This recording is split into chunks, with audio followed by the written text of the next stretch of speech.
Well, welcome to all of you. I know there are a few of you who have been here some of our previous nights. So if you have, bear with me. I'm going to say everything again. So for those of you who haven't, this is our Loom New Works Festival. This is our 5th year doing it. We are very, very excited for this. This is our last evening of this particular event of our December of development. So on Friday night, we had 2 wonderful scripts we read. Last night, we had 2 more wonderful scripts we read. And tonight, we have our last 2 Loom scripts being read. First off, we have Lightning Girl by the wonderful Rita Anderson. And then at 8 p.m. tonight, we have Life Jacket by Caridad Svich, which is also going to be a wonderful show. And then, if you missed some new theater earlier this weekend, and or what you've seen this weekend is not enough for you, and you want more new theater, fret not, friends. For we have 4 more shows over the next 2 weeks. So next weekend, we have 3 more brand new scripts that are being presented. On Friday night, we have Burnout by our very own resident playwright, River Thames. That will be read. And then on Sunday night, we are doing a reading of The Genesis Project by our very own Erica Jo Lloyd. Sorry, Erica. And then on Saturday night, we are very, very excited to present our new Cutting Room initiative. It is a more intense version of what you're going to see tonight. We have been working with a fantastic team of designers and actors and the playwright themselves, really sculpting this show. And so it's going to be a reading, but there's going to be a little bit more of a presentation to it, if you will. So come back and find out just what we mean. And then, the following weekend, on the 18th of December, we are capping off our December development with our wonderful White Elephant Holiday Party. So come out, have drinks, snacks with us. We will watch some holiday movies. And then we will have a wonderful reading of Sophia Toskis's new work, aptly titled White Elephant. And we will be having a White Elephant gift exchange for audience and actors as well that night.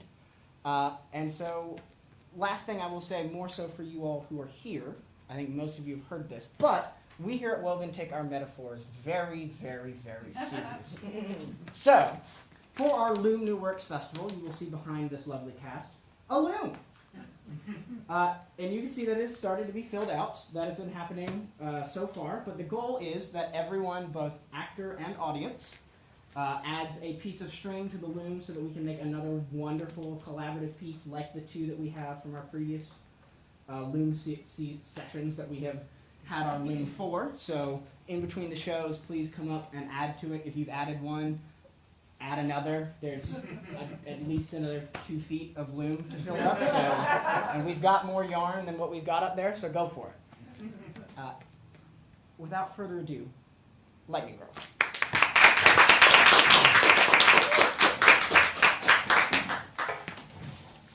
Lightning Girl by Rita Anderson. In darkness, we hear wind threaten to overtake the theater. Then the storm starts with rain and thunder. Finally, a blinding flash of lightning splits the darkness, and we hear it strike an airplane in flight, and then the crash and an explosion. Newsflash. Today on December 24th, 1971, after lightning hit Lancer Flight 508, 92 passengers disappeared into the Peruvian jungle without a trace. Silence. Only the sound of a water drip breaks the silence. Drip, drip, drip. At Rise, the trickling gets louder, more insistent.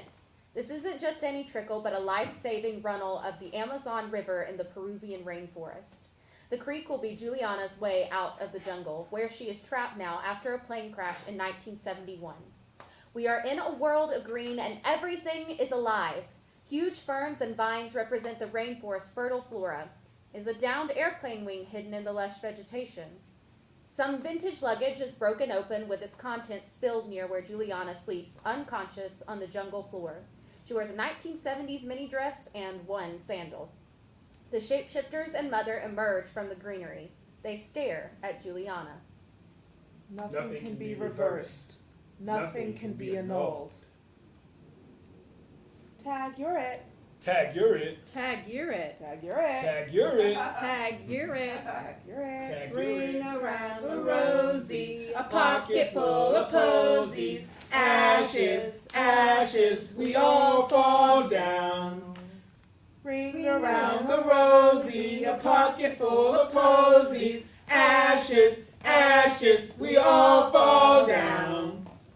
Thunder ends the dance for Juliana, who covers her ears. It is too loud and her head is pounding. Thunder acts like a transition, a jump in the time-space continuum, and it hurls Juliana into the future where she assumes an adult stance. It is another time, 2021. 2021. When are you going back to Peru, Juliana? Nothing can be reversed. Nothing can be annulled. This summer, Mama, when my teaching term ends, like always.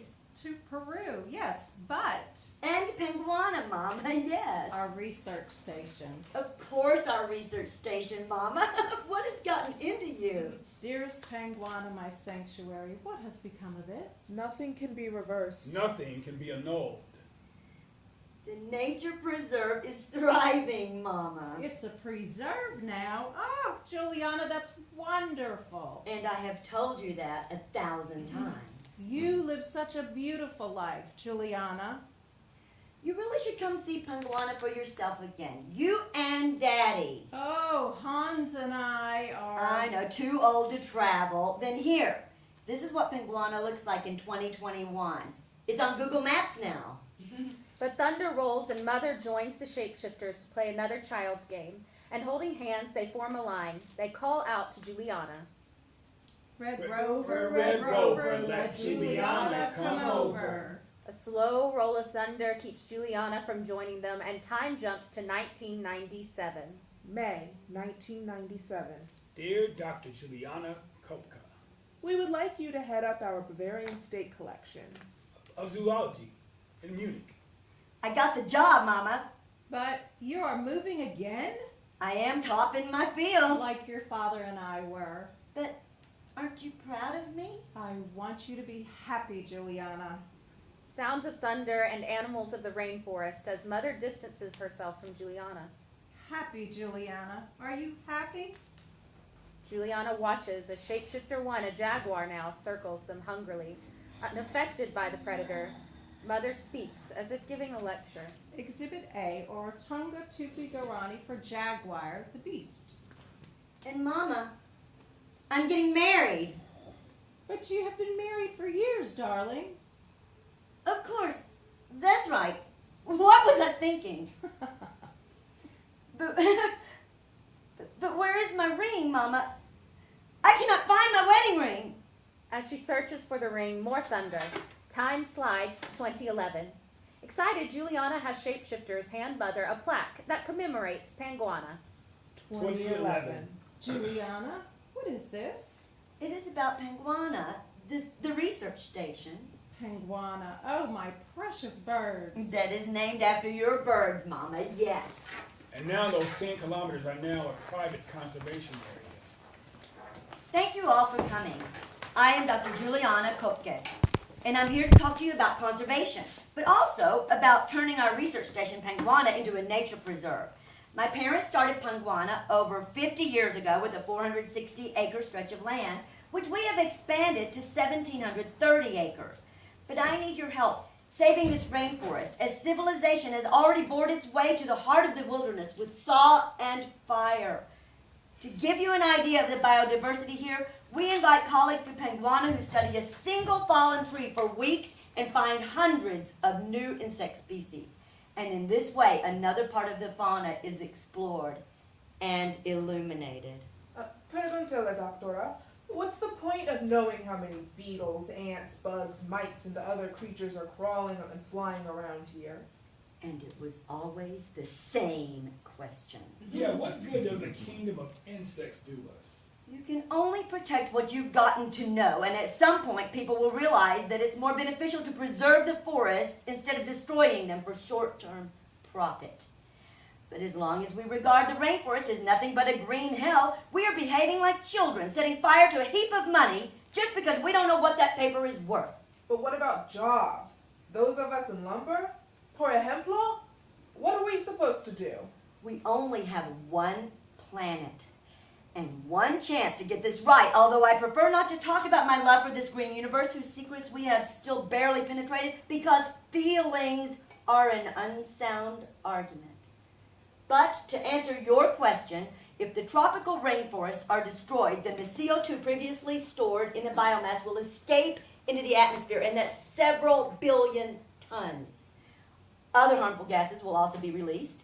If the forest cover is decimated, things will be increasingly dry, the groundwater level will sink, the temperatures will rise. You cannot oversimplify and say, it's just some trees. The consequences have alarming effects on the entire global climate, and we must act now because the climate is already changing. The youngest among us may see this clearer than the elders, but it is all interconnected.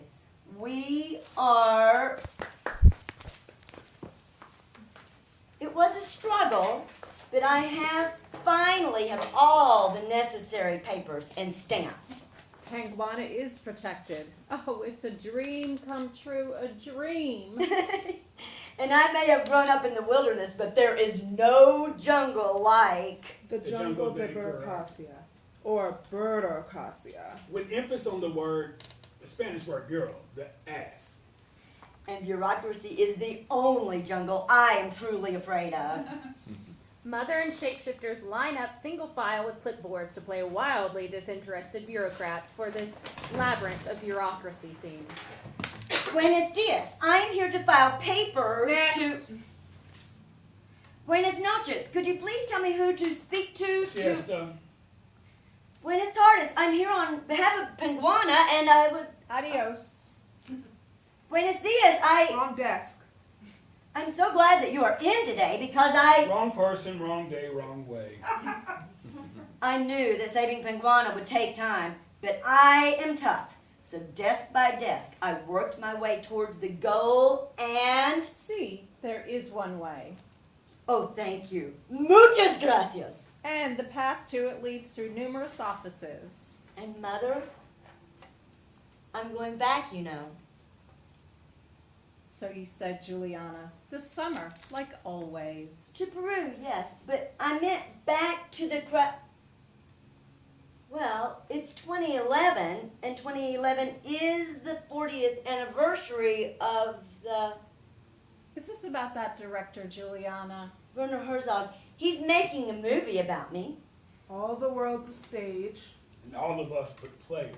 and you will not want to hear this, Mother, but we will also be going back to the crash site. Werner says it will be cathartic. Remember, a small creek leads to a big one, leads to a river, leads to life. If we can find it, that is. You know how the jungle likes to swallow things. The Caña Brava is a giant reed which covers the mouth. The mouth of the creek we followed out of the jungle, where we later showed the rescue team the way back to the crash. I am Maria Kopka. My specialty is the birds of Peru. Mother was always bringing birds home.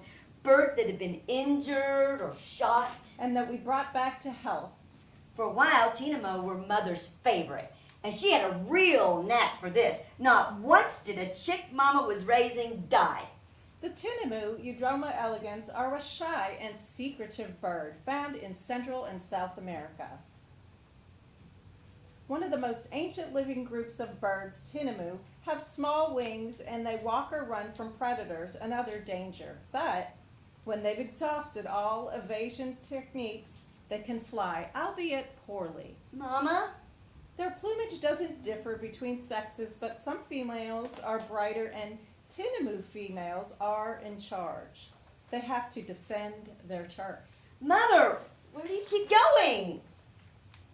Luckily, Tinamou are young precocial, and they can run almost as soon as they hatch. Scientists believe they are self-sufficient in 20 days. Mother, it seems that every time I try to talk to you about the crash, you disappear. Sound of thunder.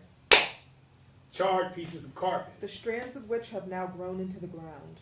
Jungle, as far as the eye can see. And the jungle keeps what it can find. Penguana, our ecological station, Metal frame on suitcase, locked. The airplane's emergency door. was a mile big with a lampuna tree. With its tall, fanning crown. Dead center, it was easy to spot. Fragments. So densely strewn. In the densest Virgin. rainforest. An instrument panel. With a length of cables Still still attached. attached. Our mission was to catalog the massive biodiversity at Penguana.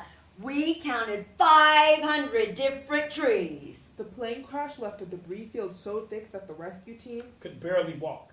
A coin purse. 400 species of ants. 350 bird species. A serving tray. The handle of a spoon. 280 butterflies. The heel of a woman's shoe. And 52 species of bat. Which you once lived inside of a rotted tree for a year in order to study, my Juliana. But my first thesis was Species-specific patterns of camouflage coloring. In carrion and dung-eating butterflies of the Peruvian rainforest. All dramatize the scene. otherwise known as How to Catch a Butterfly. Otherwise known as Things I Learned from My Father. Hans always referred to butterflies as Rainforest jewelry. Hans, played by Shapeshifter 2, walks around urinating. What are you doing, Daddy? Join in, it'll make them come faster. The butterflies, the jewelry of the rainforest. Juliana crouches to pee as instructed. Oh, while we're waiting, let's check the meat crates. Something has gotten to it first. Turtles, maybe. Or an armadillo. I thought butterflies like flowers and pretty things. Ooh, you know how they like to land on your arm? When I run through the field. They like sweat. So imagine how irresistible they find meat baits, especially as they begin to rot. Oh. But some like fermented fruit, yes? Or dung? What kind of meat do you use? Fist-sized pieces of slaughtered rat. But I have an idea that should keep our meat baits from disappearing. We'll take the meat, wrap it in mesh, and tie it to a tree. There. That should do it. We should have a shower of butterflies raining down on us any minute. Are you ready to observe? Yes, sir. My notebook's right here. Thunder sends Juliana and Mother back to that 2011 conversation. It becomes an argument. And I know you don't like it, Mama, but I have agreed to go with Werner Herzog, that director. Juliana, I'm going, Mama, back to the crash site. no. He even booked me for the same seat by the window. I study birds, so I hate to fly. I find it totally unnatural that a bird made of metal takes off into the air. It's unnatural, I tell you, unnatural. Can you believe it, Mama? The same seat. So once again, I'll be passenger 19F. 19F. 19F. Sound of a thunderstorm, and as it wages, shapeshifters force Mother and Juliana into a frantic dance, spinning faster and faster.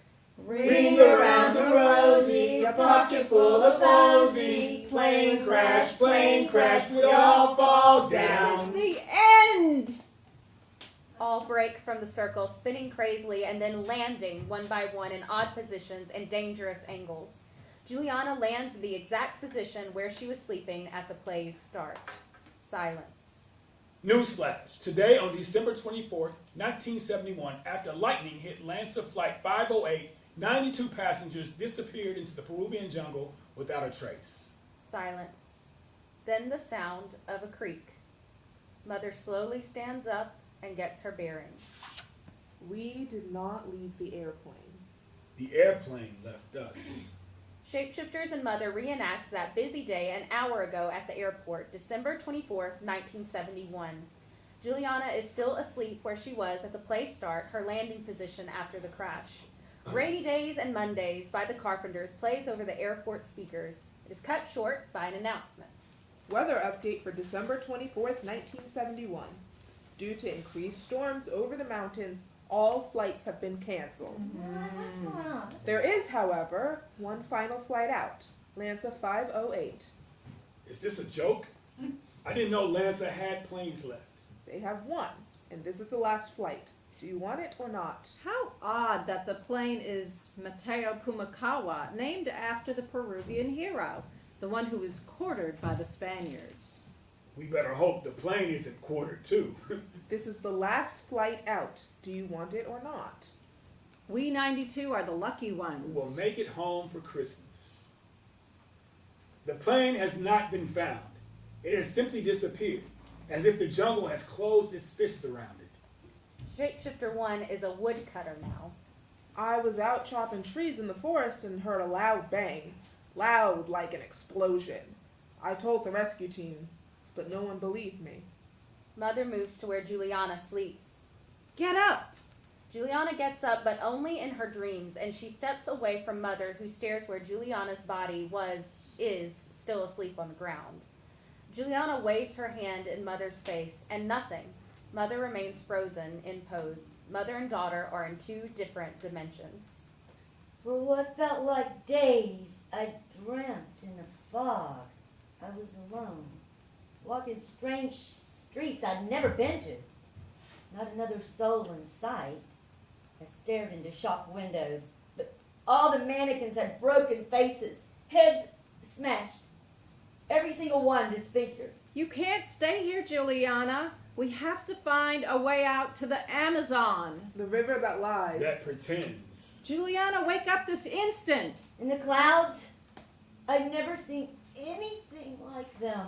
Look for running water, Juliana, and listen to the calls of the hoatzin, the crested chicken. They nest by the rivers, and rivers are where you'll find a village. Clouds like huge moving creatures, turbulent, terrifying. Bond with the jungle, Juliana, bond. We are afraid only of what we do not understand. Stingrays waiting in the murky shallows. You can do this, Juliana. Panguana is home. Remember your training. Then all of a sudden, I'm outside of the plane, suspended in midair. But falling fast. From 2 miles up, I fell. Humans tend to destroy everything that frightens them. Caiman, also known as crocodiles. Wake up! I sailed through the air with my row of seats. Then I spiraled face down. The seatbelt squeezing me.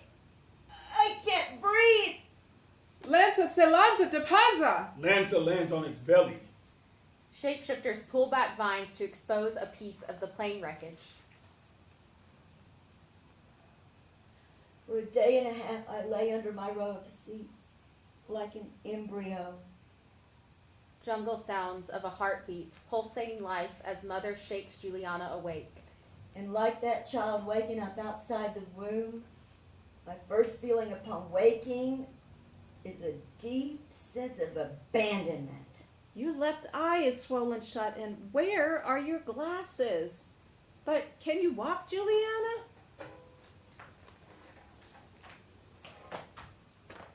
Good. That's very good. What about you, Mama? And you lost your purse. Maybe we should stay by the crash site so the rescue party can find us. The rescue party. A party? Why has that never struck me as an odd choice of words before? Hello? Is anybody there? While you were sleeping, I explored in widening circles around our row of seats. We are alone. My head hurts. And And I feel packed in cotton. you have a concussion. Concussion. Concussion. Sounds of rainforest fauna. Everything oozes and slithers. You are no stranger to the green hell. Piranha, Juliana, piranha. Sound of planes overhead. Airplanes circulating. There, above the sea of treetops. There's hope, Juliana, but we must get out of the forest thicket. They will never see us in here. But what about the others? We cannot abandon them. There is no telling where or if they landed. Lightning, it split us wide open. All I know is that we have to move. I lost my sandal, Mama, And you have a gash in your calf. and a hole in my arm. that will get infected. Rinse off as best you can. I'm hungry. Food found at the crash site, a bag of candy. If you're thirsty, look the water off of the leaves. It's rainy season, so everything is soaked. One Christmas cake soaked in mud. And get that tree trunk and those large leaves We will use it to cover ourselves. just until morning. Get up! Injuries? A severe concussion, a broken collarbone. And eyes so bloodshot. They thought you were a forest demon. Yakumama, the water goddess. Don't stop, Juliana. The jungle takes no prisoners. Minor injuries, considering the fact that She fell from the sky. I cannot see. We will stay in this rivulet until it becomes a stream. Mother and Juliana trek around bends in the river and over hilly terrain, and Shapeshifter 2 becomes a downed tree in the stream that they must cross over. All the while, the omnipresent sound of rain. Mama, I need to rest. Mother looks concerned but nods. She herself never sleeps but keeps guard. As Juliana rests, she dreams of evening at Penguana not long ago. Hans lights his pipe and turns on the radio. A Mozart melody washes over them with a familiar warmth. Then Hans bows before Mother. Madame, would you honor me with this dance? The pleasure is all mine, kind sir.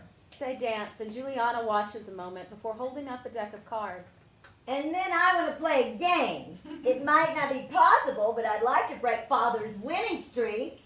But Juliana's parents are lost in each other's embrace. She stares longingly at them, not yet awakened herself to love's charms, and feeling a bit like an outsider, the third wheel. And since nobody's listening to me anyway, I'm going to have another slice of Mother's sourdough bread with some honey on it. The vision dissolves. But there is no rest, Day 2 of the walk out of the rainforest. because insects are the true rulers of the jungle. A swarm of ants, Black flies, or mosquitoes, wakes them. and they continue their trek out of the jungle. An odyssey between life and death. On day 3, they find a turbine in the stream. This must be where I saw the lightning strike. What day is it, Juliana? Can you remember? Well, according to my watch from Grandmother, it's December 28th. Hans appears in a memory from a year ago. For your confirmation, Grandmother sent this gold watch. Oh, tell her I love it. And your father picked the perfect quote. Blessed is the one who finds wisdom and gets understanding, for the gain from her is better than the gain from silver, or a profit better than gold. It's perfect. And sensible, because without knowledge and understanding of the laws of the jungle, we would all be lost. The memory dissolves back into the present. But it has stopped, Mama. My watch literally just stopped working. Time loses all meaning now as Juliana and Mother continue. Deep into day 4, they hear the giant flapping of wings. Those are the king vultures. Why so many? The Condor de la Selva always goes into action when there's a great deal of carrion in the forest. So they're Juliana, do you remember the shark we brought home? the giant one that you and Daddy bought at the market?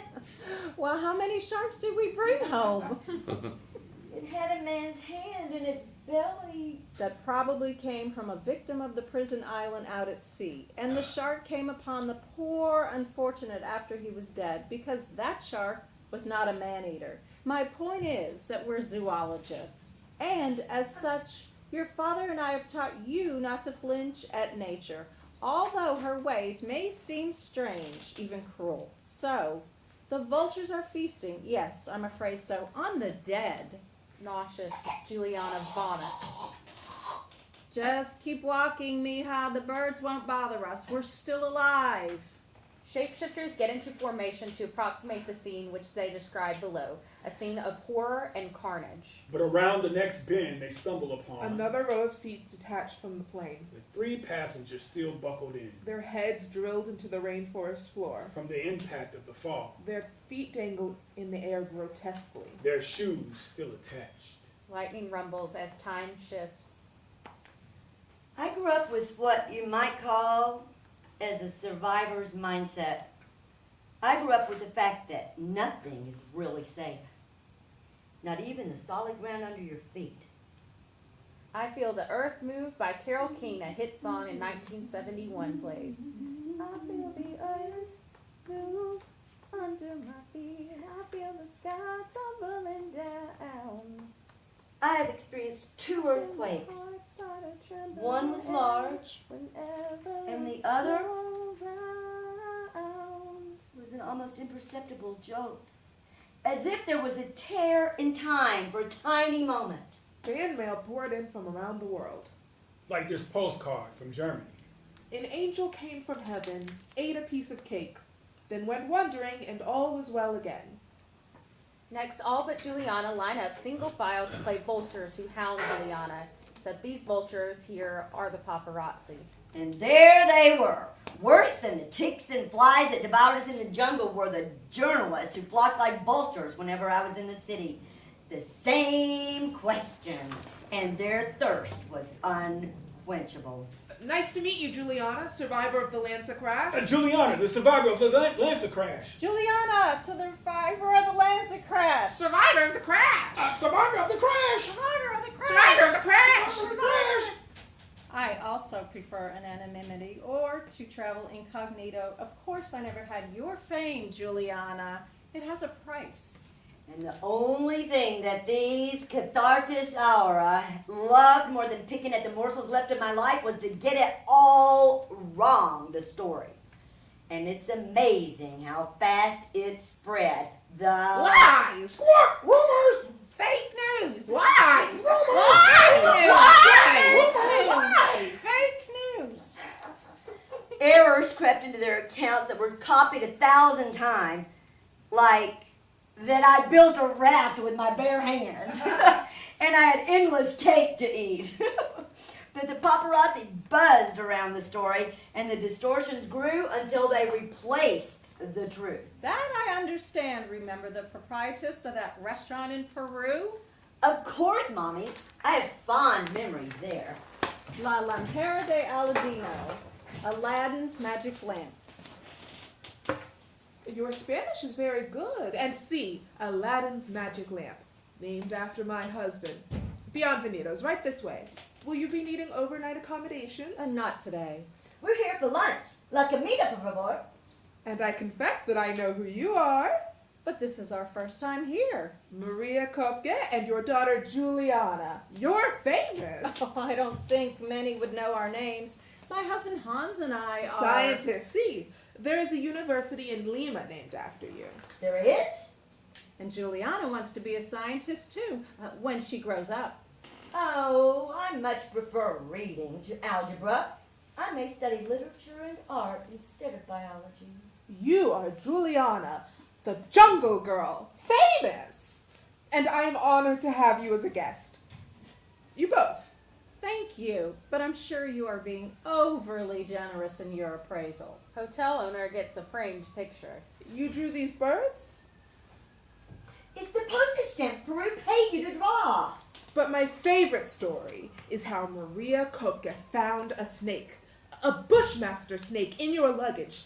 Only one of the most poisonous snakes in the world.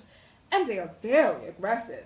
But you did not scream, no. You touched the snake as if it is charmed, see? Under your spell. And you gave the snake to the zoo. That never happened. Be polite. So you are both hungry, see? I'm starving.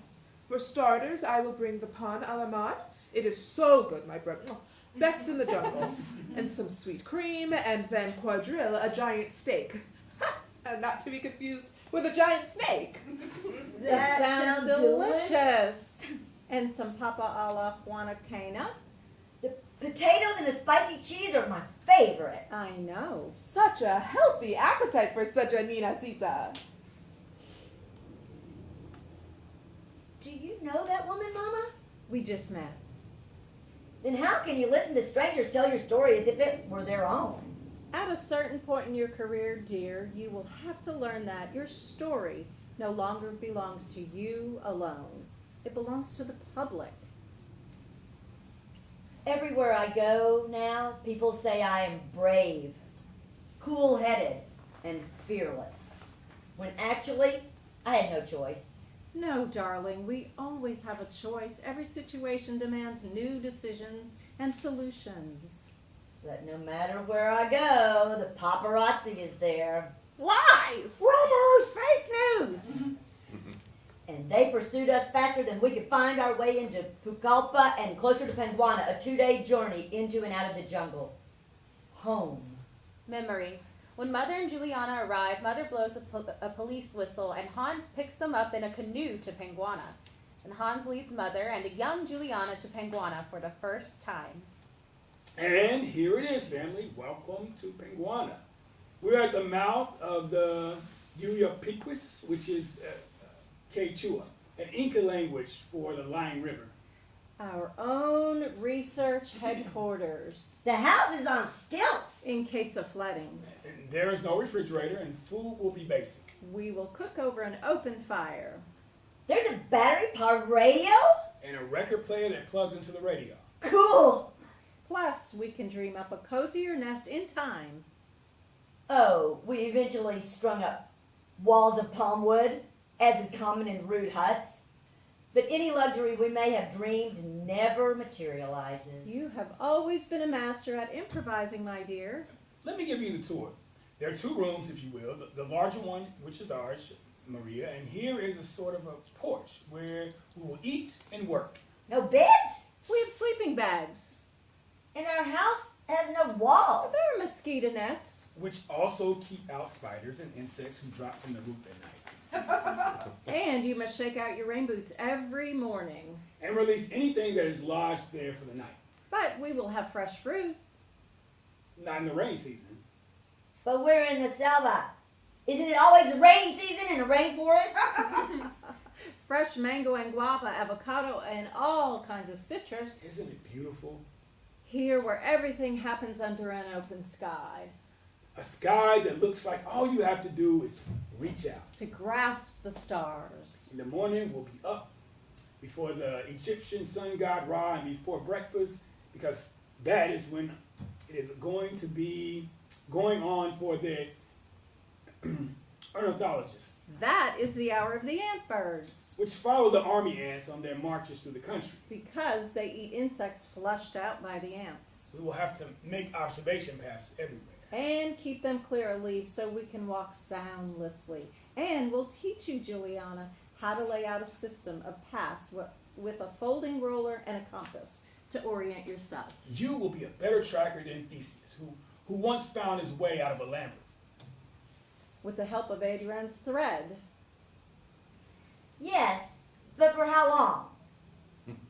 What do you mean, for how long? She is a child, be patient.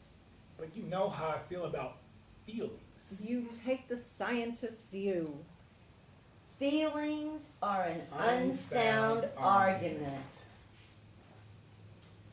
Your mother and I plan on 5 years, Juliana. 5 years to study, observe, and collect specimens. We will journal. And you'll draw, Maria, I look forward to it. our little piece of paradise. It is so inspiring. You do draw so beautifully, Mommy. The way you can capture the birds in motion, but yet you sketch so fast. And I can teach you. I would like that very much.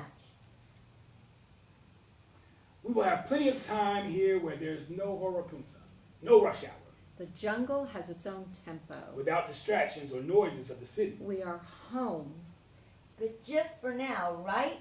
We barely have a roof. We will always be home wherever we are all together, the 3 of us.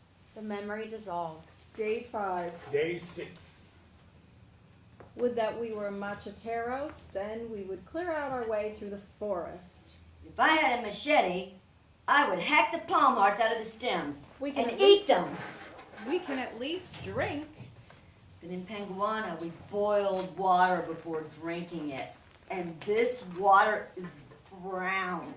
You need to hydrate. Just as I suspected, your arm, It hurts. the maggots, We'll continue to burrow. I know. they have to come out. Let me see your watch. I told you it's broken. I can use the watch buckle to flush them out. Sound of planes overhead. The rescue planes, they haven't given up. Juliana yells, but the Hey! planes fly off. Down here, over here! They have probably rescued everyone else by now, but they'll come back. Are you sure? Listen, do you hear? Like a buzzing and a groaning sound? It's the Hoatzin. I'm sure of that. Hoatzin, Opiscomos Hoatzin, are a primitive chicken-sized birds of South American swamps, principally in the Amazon and the Orinoco River Basin. The young possess large claws on each wing, a trait that has led scientists to link to species to the dinosaur era. The Hoatzin is the only bird with a digestive system that ferments vegetation as cows do. Adults can fly clumsily for short spurts, but they spend most of their time perched, digesting their leafy food.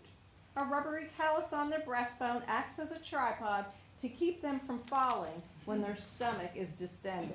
Adult Hoatzins, they hiss, hoot, and yelp at predators. Nests are built over water, and if danger threatens the young, which are excellent swimmers, will plunge to safety, return to shore, and use their claws to climb back up to the nest. Mother returns to 1971, where Juliana tries to be like a Hoatzin and eat leaves, but it doesn't work. That means that the Hoatzin are our birds of hope, Juliana. We must be near a large river, the Shibonya. And where there is a river, people cannot be far. The jungle is an excellent teacher. Surviving the plane crash wasn't enough? And how could the rescue planes just leave like that? Again? My heart filled with rage, and I didn't even know I had the strength for intense emotions anymore. But I knew I had to get seen. And there I was, on the bank of a large river, feeling utterly alone and aware of the vastness of the jungle around me.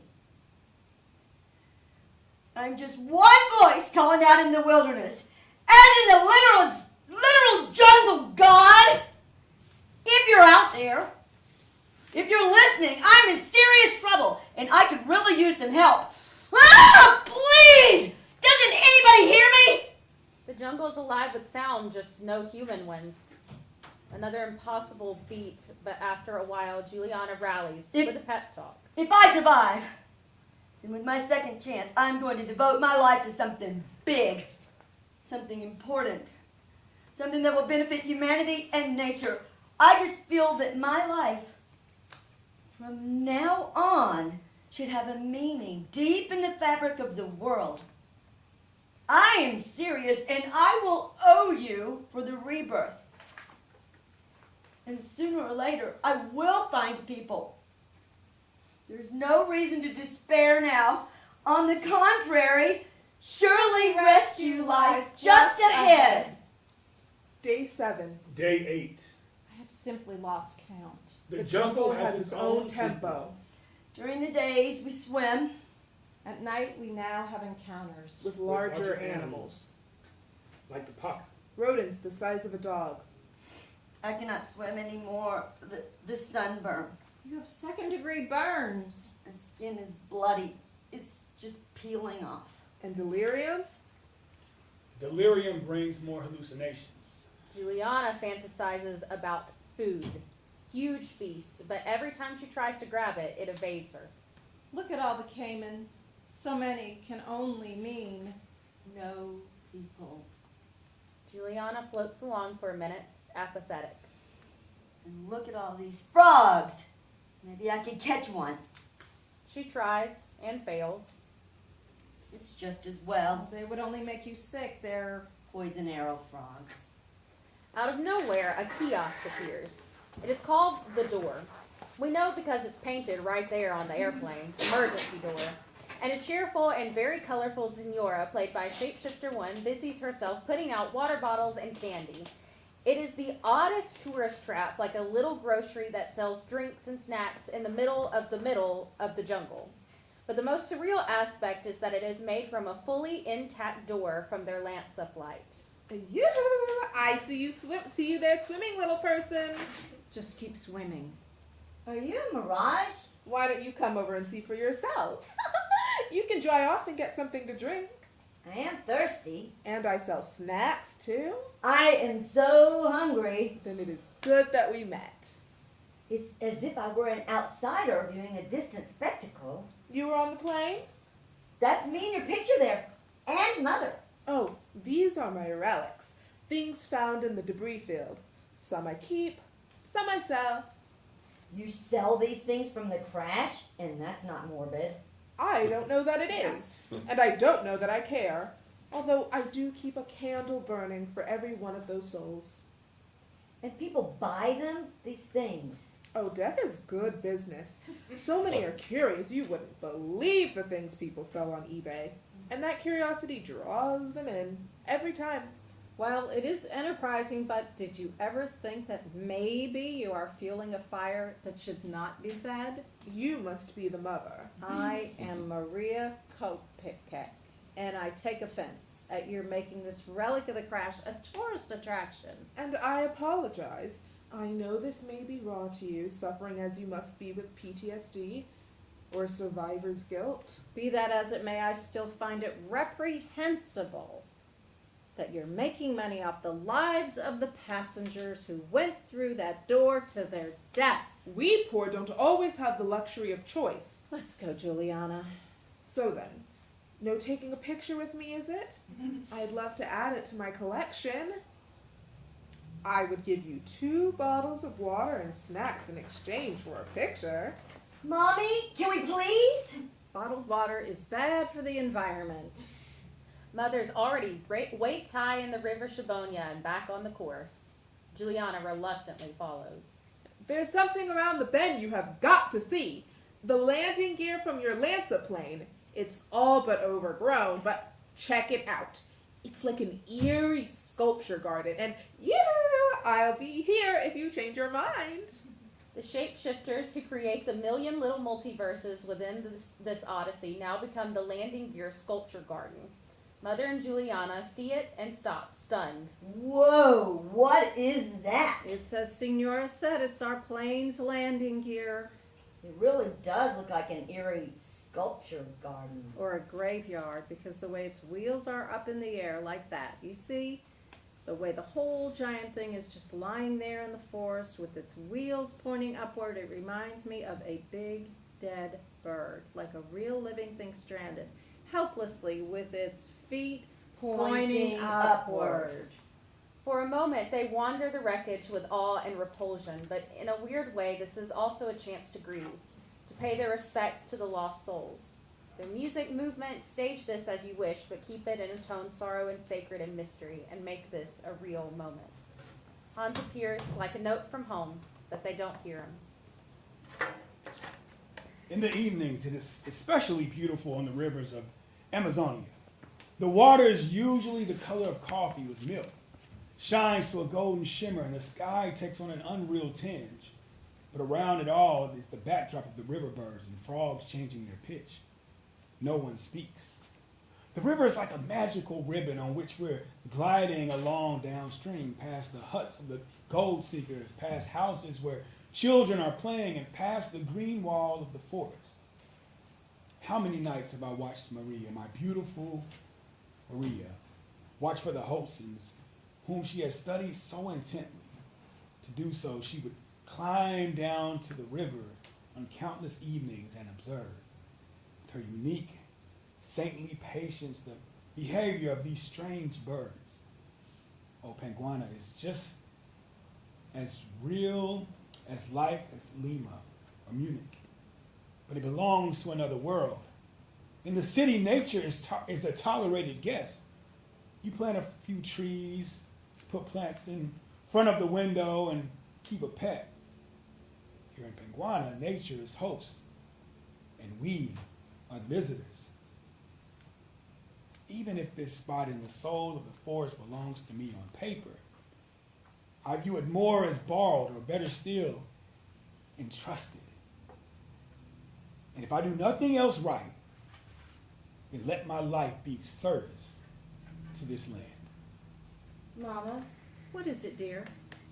I am scared. I am too. We have been out here a long time.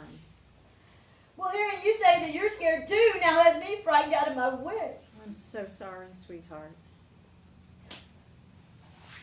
Make this go away. Would that I could, honey, but I... Tell me a story. One of my animal stories. No, tell me about fish tacos, Peace tacos again? please. But isn't that too frightening for when you are already afraid? No, it shows what you and Daddy went through before I was born. You were 3, so you stayed with grandmother in Munich. Just tell me these tacos because you survived. You both. This part of the world has gone through a lot of political turmoil. Peru has been ravaged by coups and unspeakable atrocities, but this particular attack was not political in nature. Memory. Hans and Mother backpack through the Andes and tent in a secluded area. Accidentally, they find a village. Shapeshifter 1 becomes the village women. Their superstitions make them terrified of the blonde white couple. Hola, ¿cómo está? They do not speak Spanish. Hans waves and Mother tries to smile, but Shapeshifter 1 leads them to a schoolhouse. Oh, you want us to go into the schoolhouse? Okay, thank you. Well, it might be nice to spend the night here. It will give my clothes a chance to dry. But they hear the door lock. Why have they locked us in here? Mother tries the door. Hello? Hello? Shapeshifter 1 runs to the fields where they tell the men about the evil spirits they trapped in the schoolhouse.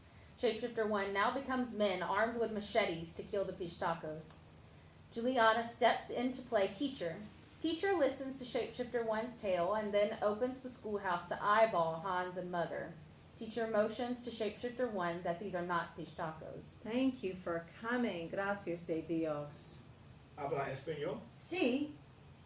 Lo siento. And if we have offended you in some way, we will gladly leave. Did we offend your village? They thought you were pistacos. Pistacos? According to folklore, pistacos are evil spirits that appear in human form. Okay. And pistacos have blonde hair. Oh my. And they carry backpacks. Then it is easy to see the confusion. What do Pistacos do? These evil spirits kill people in the night and suck out their body fat. What were they going to do with us if you had not arrived? Kill you. Before you could kill them.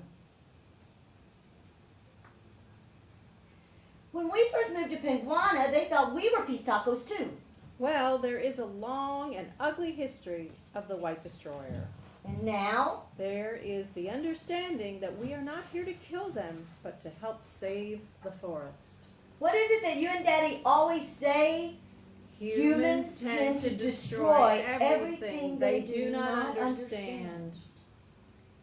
You must lead with your head, Juliana, and your heart. There is no true separation, because we all want the same thing, to live our lives without fear, and to know that we belong, to find our familia. The sound of rain washes out the scene. Day 10. The 10th day is spent just drifting in the water. Despite my counting, the days get mixed up for me. I feel like as if I'm under siege, Like I could disappear into thin air, as in a bad dream.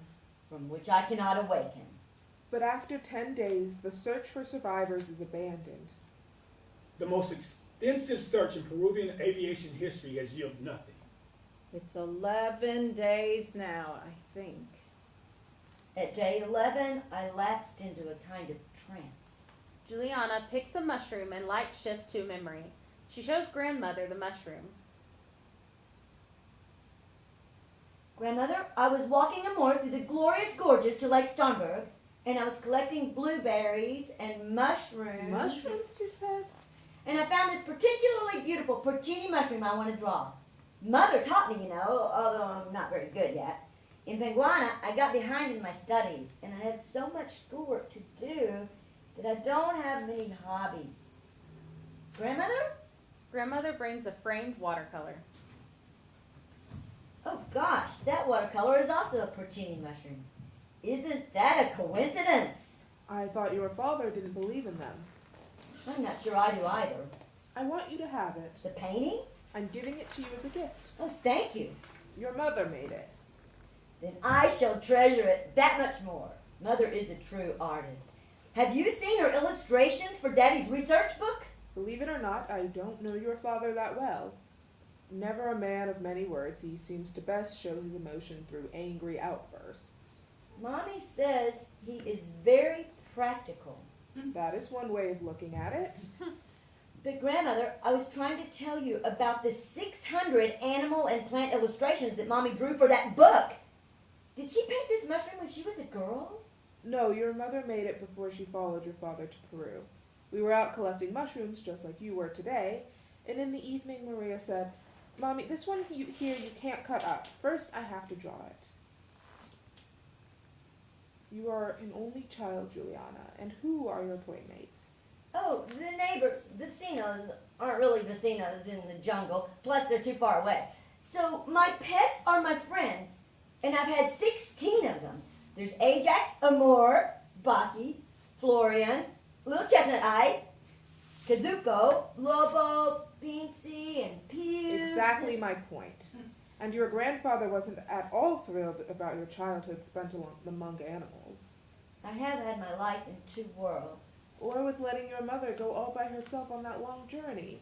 But your mother said, I'll follow this man anywhere, if necessary, to the end of the world. But grandmother, Mama is more than married to Father. She's married to science. Of course she had to go. And Mother has already discovered a new bird genus. To the end of the world, and so it was. Dearest Mama, she is only 5, but Juliana copes amazingly well in any situation, such as sleeping in a tent, or on the beach, or on a boat. For her, these are all interesting things. And you have to imagine the atmosphere on the Rio Pachita. The dim morning or evening with dense fog, the calls of the howler monkeys, the river silvery green near the high wall of the dark jungle from which comes the concert of the crickets and cicadas. You feel as if you're really in a primordial nature. Juliana was probably most excited about the blooming trees which explode red near the river and the diversity and shapes of the leaves. She has already collected an herbarium and she names all the animals, including 2 fig parrots our indigenous vecinos brought her to raise. She even pre-chews her bananas the way the vecinos showed her, and she sticks the mush into the parrot's beak. More soon, your Maria. I am glad to have the mushroom painting. I would want you to have it. Ha-ha, look! Mama! There it is, the Caña Brava. And so it is. Mother, did you not hear me? I said, there's the Caña Brava. Good. Advance, Juliana. Just keep going. The Caña Brava, Mama. It's the reed that covers the mouth of the creek. The creek we followed out of here. No, that you followed out, honey. Out. Go now. Get out. And whoa, it's your purse. Mama, I found your purse. Juliana tries to give Mother the purse, but Mother recoils. No, Juliana, you can't. I can't. What, Mama? It's your purse. Take back your purse. I can't. What do you mean you can't? Why can't you? Juliana tries once more to return the purse, but Mother slips deeper into the jungle. Mommy, just take your purse and let's go. You are scaring me. Sound of thunder. Shapeshifters turn their backs to the audience and Juliana. Then, holding hands, they resume the child's game, but the tone has changed. The game is no longer playful, and when they call Mother, it's more of a summons. Red Rover, Red Rover, let Maria come over. Solemnly, Mother joins Shapeshifters. Their backs still turned, Shapeshifters let Mother in their line, and they hold hands. From Mother's purse, Juliana pulls out a wedding ring. That's my ring? I found it, Mama. But what is my wedding ring doing inside your purse? Mama? Juliana holds up the ring and approaches Mother in Shapeshifter's line, but their backs are still turned away from her. There's no response. Hey, Mama, did I ever tell you what that Polish handyman said to Eric? My husband had him on our terrace in Munich to repair the wolf. the roof and seeing the extreme abundance of plants up there, the workman turned to Eric and said, I know. Wife crashed. Needs jungle. I love that story. Juliana puts the ring back in the purse. Then she touches her own face and considers her clothes as thunder rolls. Juliana makes another discovery. My bad eyes fool me. Often, I'm convinced. My ears deceive me also. But I'm getting away from myself. My thoughts are jumping off course from my story again. But wait. I just finished high school. In Lima. I had fallen behind at Penguana and the authorities made me go to public school. I'm 17. Only 17. So, it is still 1971? I don't understand. My prom. That's why we were late getting home. To father. To Penguana. A disco ball drops and we are transported to Juliana's prom after graduation. Juliana past dances to I Feel the Earth Move by Carole King, a hit song in 1971. Shapeshifters dance like they are members of Juliana's class, and when the music changes to another hit song from 1971, If You Could Read My Mind by Gordon Lightfoot, one of them slow dances with Juliana. Thunder rumbles and Juliana returns to her conversation before the memory. After missing out on so many normal things like movies and milkshakes, my prom was important to me. And you said I could go. That is why we were late getting home. To father in Penguana. I think father blames me. No, honey. Hans is gone. Long gone. Jump to a letter Juliana wrote grandmother when the family first got to Penguana in Peru. Dear grandmother, it was pretty cold in the high Andes at 1,300 feet. My dog, Lobo, sat on the truck on the way here and he was really frightened. Florian, my parakeet, got seasick from the rocking and there were times I thought he would die. He was probably maybe also had altitude sickness, and that's, now that I think about it, mother and father worry about the constant rain, which could easily cause landslides. We have to be afraid of either sliding down the mountain ourselves, along with the road, or having an avalanche come down on our heads. I pray for you as I do my mother, as father rarely lets anyone close to him. Write soon. Love, your Juliana. Oh, father must be worried sick. Memory. Hans and mother relived their final conversation. December 24th, 1971, 10:08 a.m. Please deposit more money to continue your call. I told you not to fly that airline. But Hans, my love, not every plane crashes. Juliana is done with classes and has graduated. You should both come home. It is her fiesta de promoción. We only have one daughter, and she only has one prom. She never liked dolls and was always more interested in technical things. And she has never asked us for anything. Plus, she was a German tutor and saved the money to buy her own dress. It was powder blue and went all the way to the ground. It had puffy sleeves and was kind of low cut. It was so beautiful. The color of a robin's egg and mother's eyes.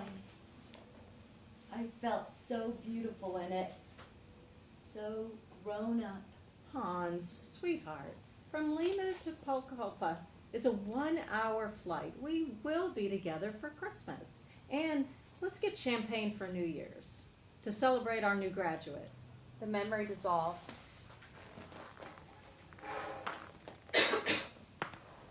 And we are so late, Mama. We have to get back to Father.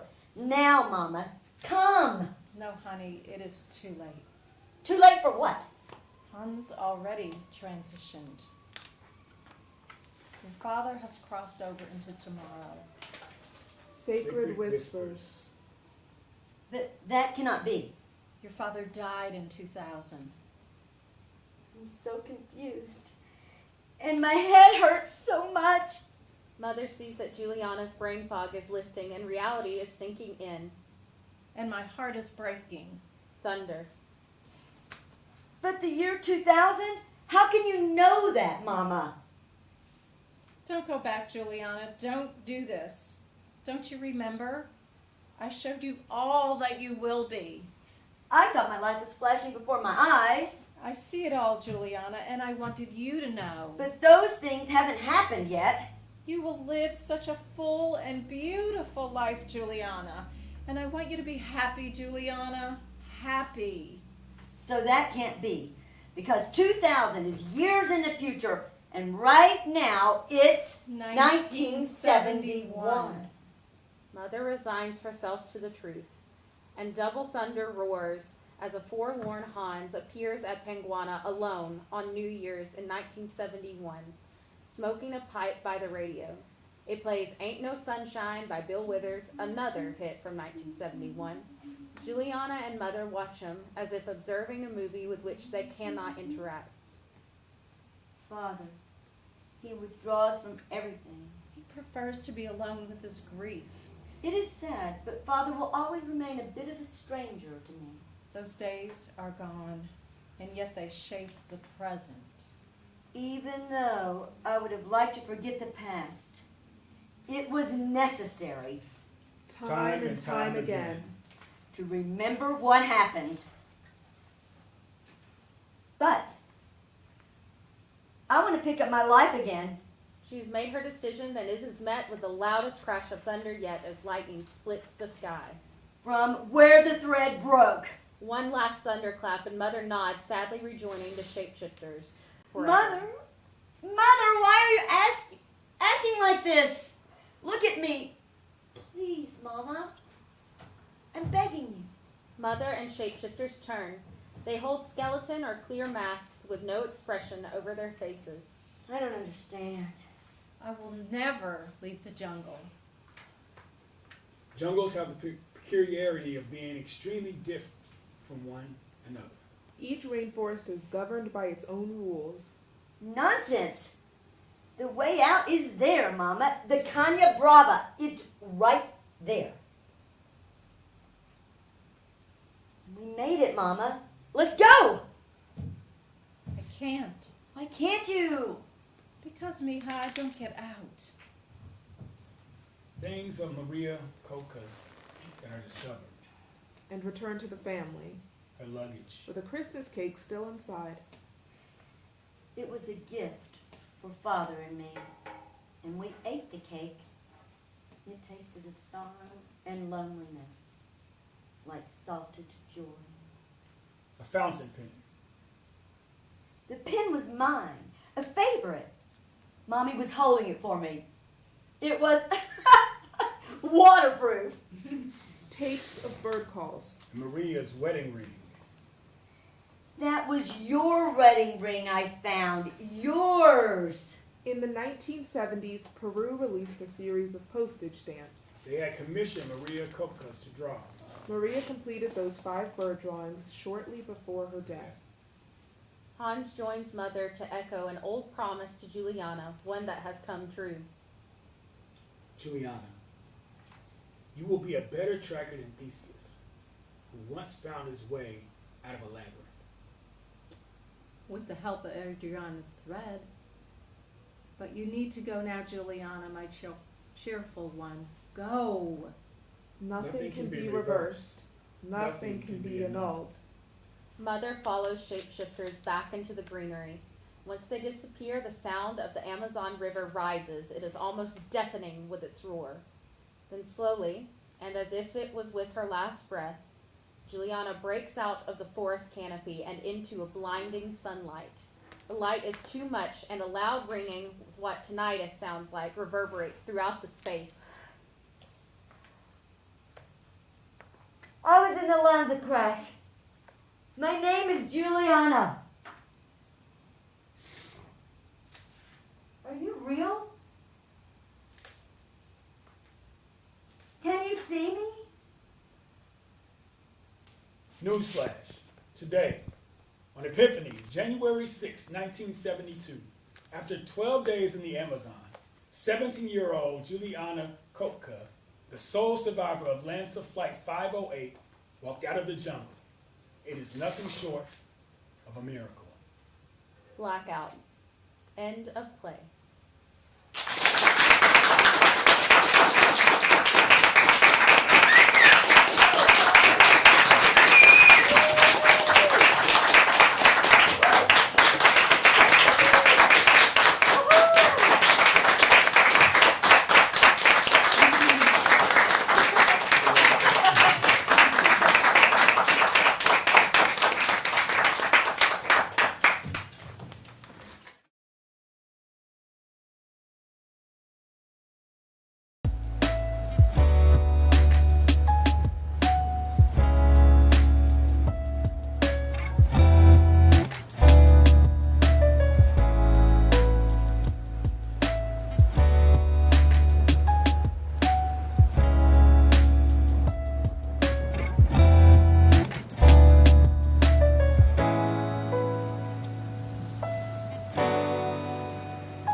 Yeah, yeah, they're directly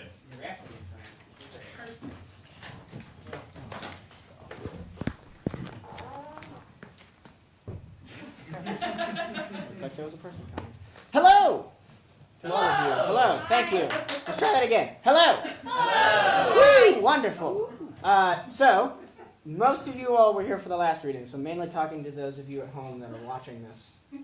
So, this is the last and final reading of our Loom New Works Festival 2021. This is going to be Life Jacket by Caridad Svich.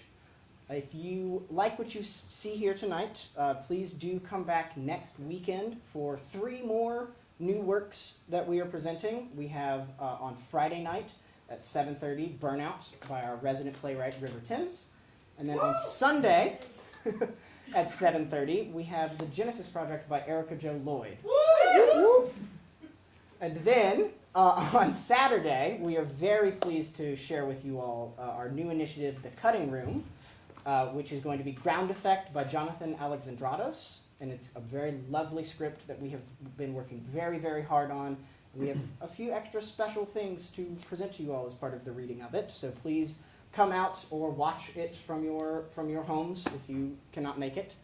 And then, if you would like to do more fun new works things with us, you can come back the following Saturday on the 18th for our holiday party. We are going to be doing food, drinks, movies, a White Elephant gift exchange, and then end the night off with a reading of White Elephant by Sophia Toscas, a new holiday play. So without further ado, Life Jacket.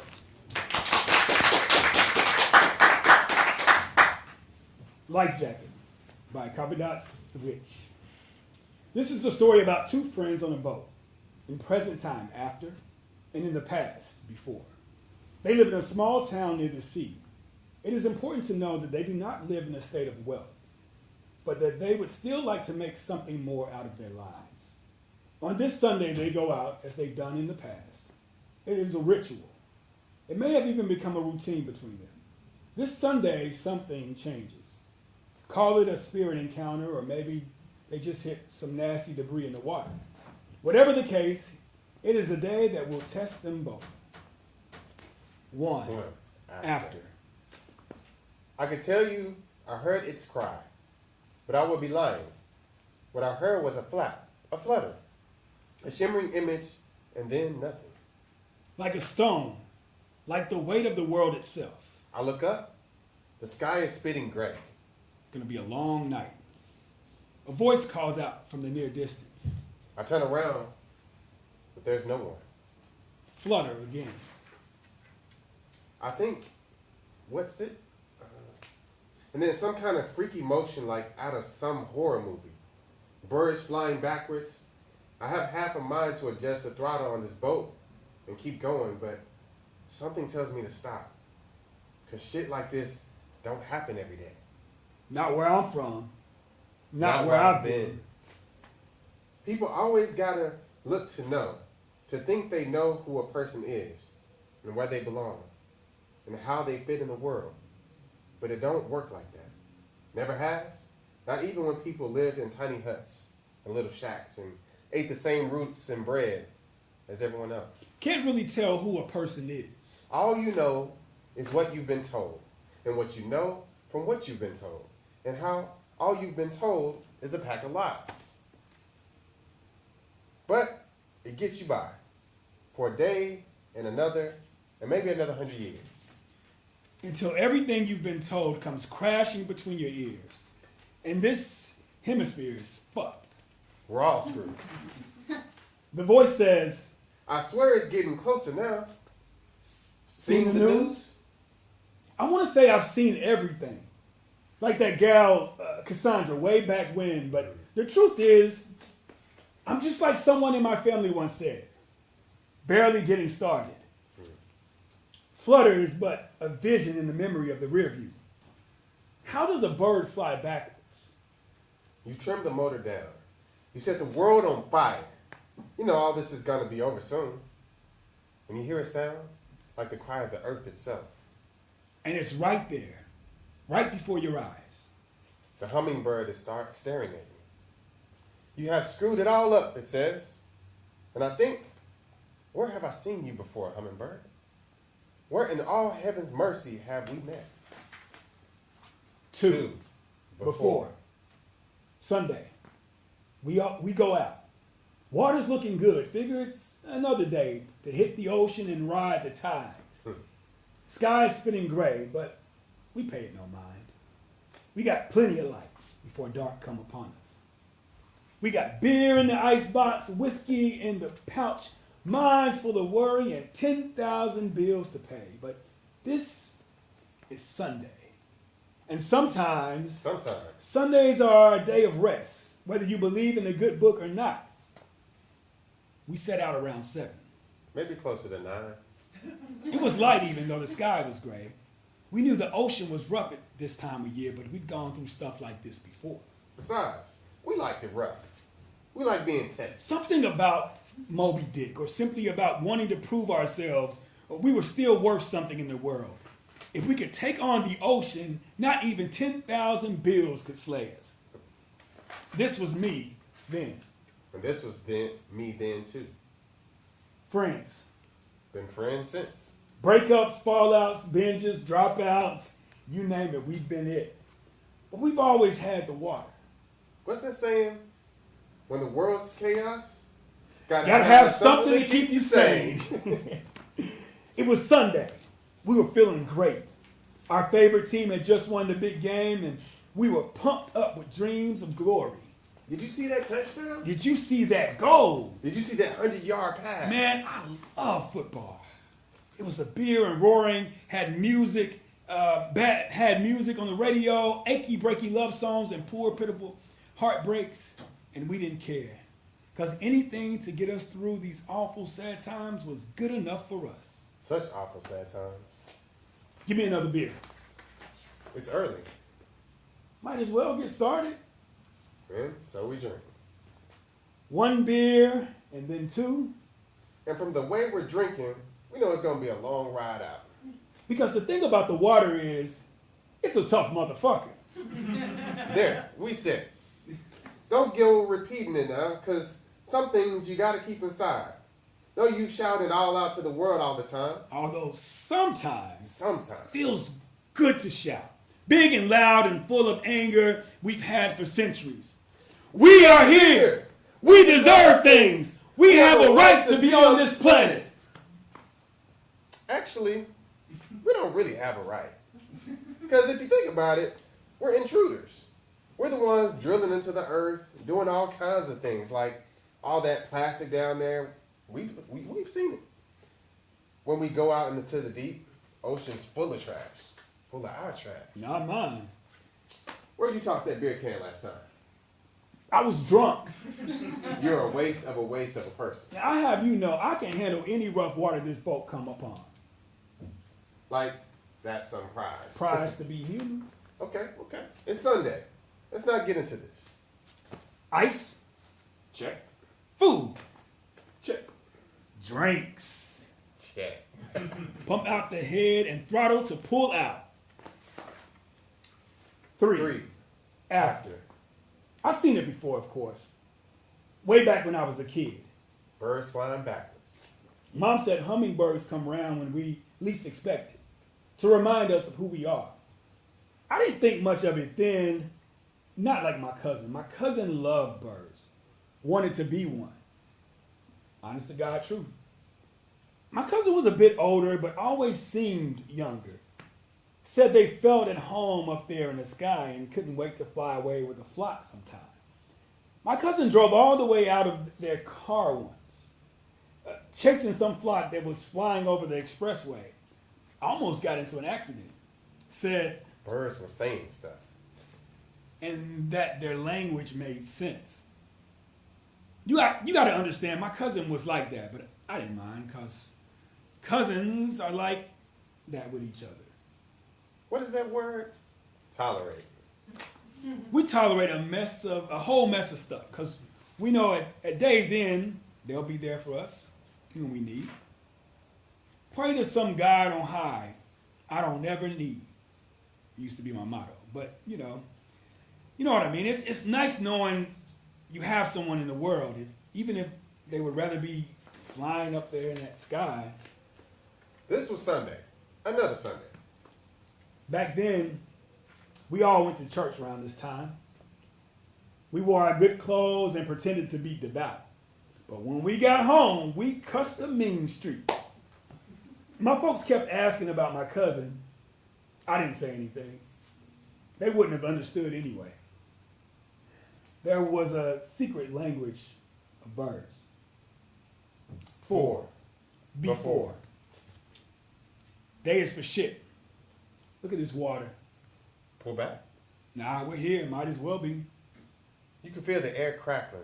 Kind of unnatural turbulence. Selfish water. Like the world. When it get like that. Before we were born. Swear it's like people can't talk to each other anymore. There's so much selfishness.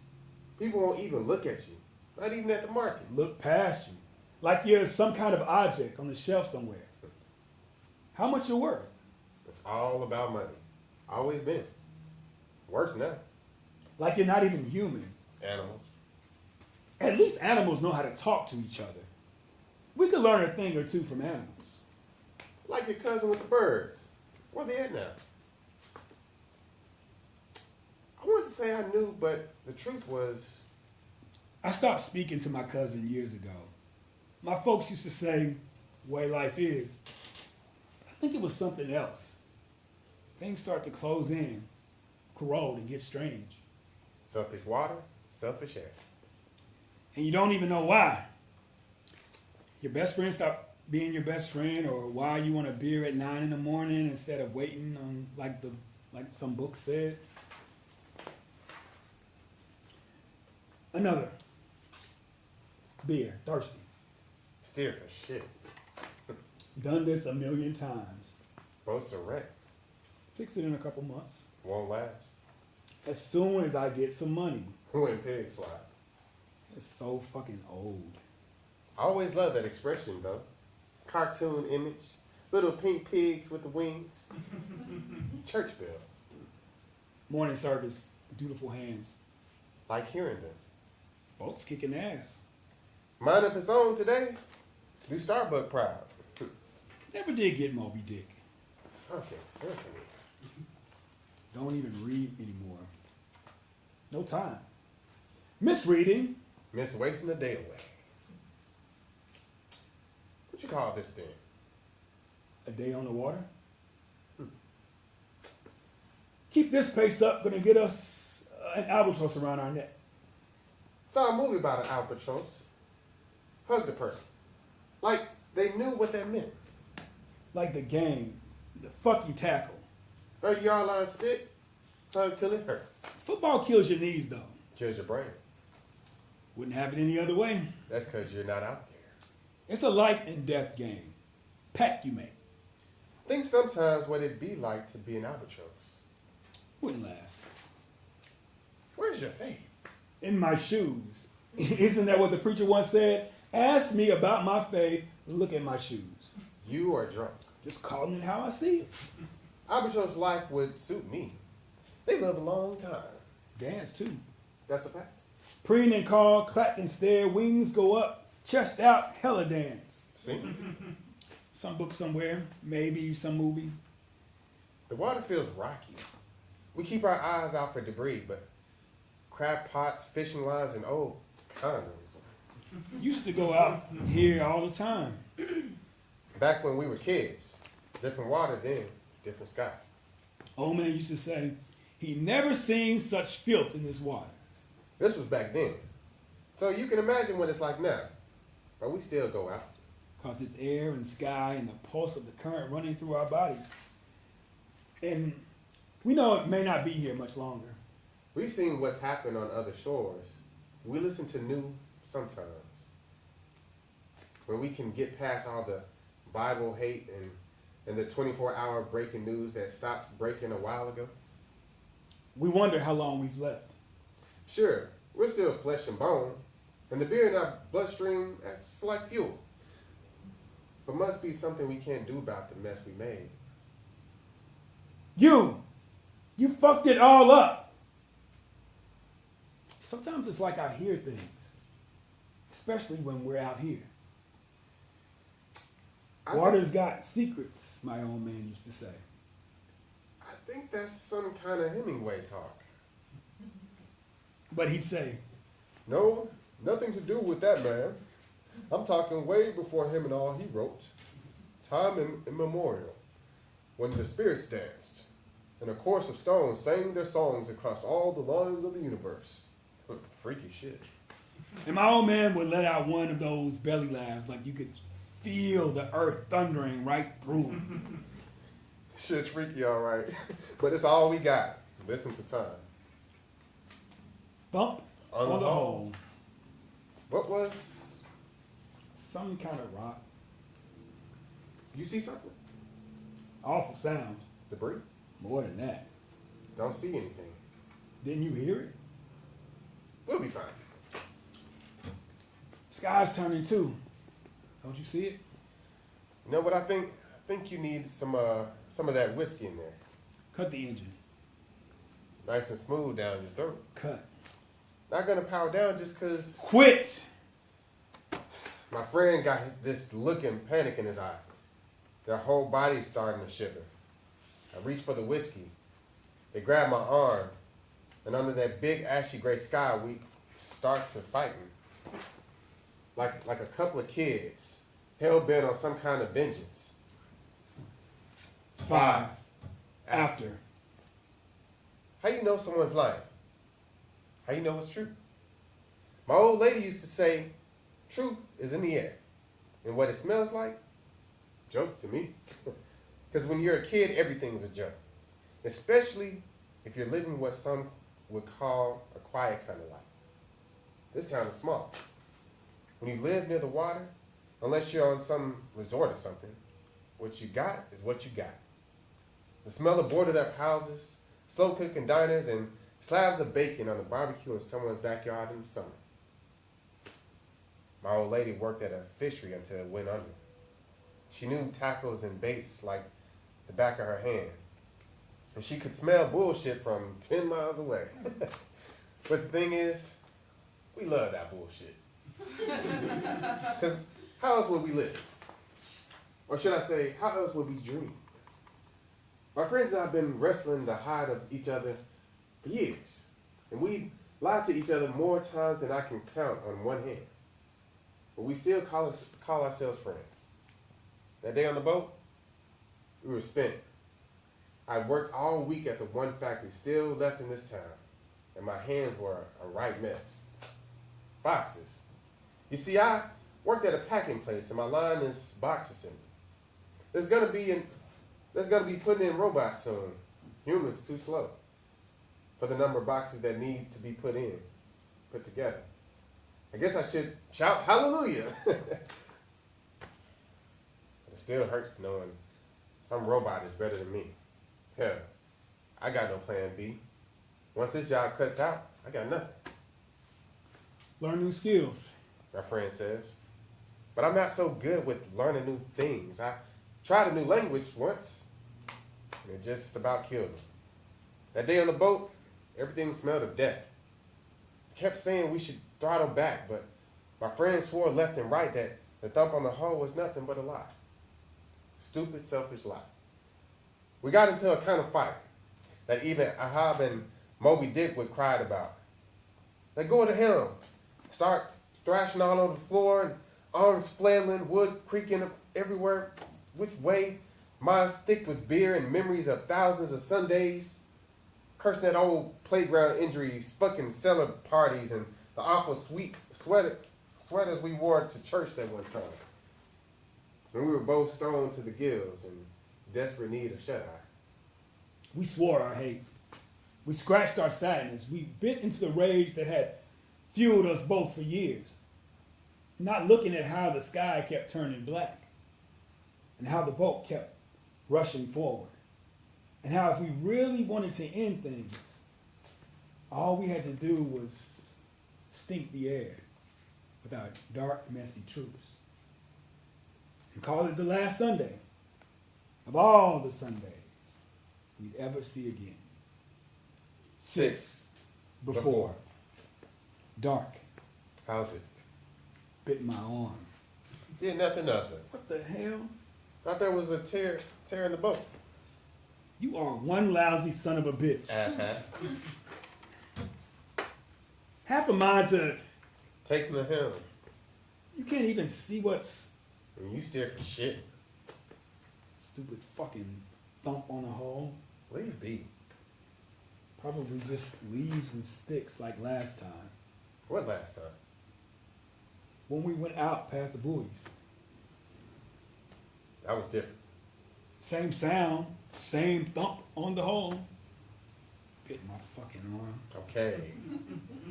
Working on your vampire tendencies? You scratched me. Self-defense. Half the mind to turn this thing around and head back. Fuck you. Leave be then. Where the hell we at? North. How can you even... See something? Flickers? Sky's turning. Think a storm? We'll be fine. There's serious blood on my arm. How come you hate me so much? The world hates. No excuse for it. Haterade. Huh? Land we live in. Full of... I don't. Okay. I don't. Whatever you say. Give me beer. Drink enough. Want. First grade alcoholic. Just beer. Can't even see what's... Boat stuck. Is moving. Moving slow. Slow as molasses. Huh? Why the hell they say that, you think? Huh? Slow as molasses. Expression. I've never even had molasses. It's thick. You've had? At the diner was. Never said. What's to say? What you had with it? Pancakes. Nah. When I was a kid. Yuck. It was alright. Bet it was day old molasses. Just pancakes. Shit would like me some. Way past breakfast time. Pancakes are good anytime. Had them for dinner once with cold pizza on the side. No way to live. I'm dizzy. Rest a while. Blood on my arm. Cry, baby. Like at school. Look who's talking. I'd never. You cried and cried. Leave be. That time when we were those kids, Bullies. they beat the shit out of you. You watched. They held me down. Could have struck out. Big, heavy kids hold me down. How was I gonna? You got ways. Not then, not now. Old times. Is that a light? Where? Like a person. Where? Person with a light.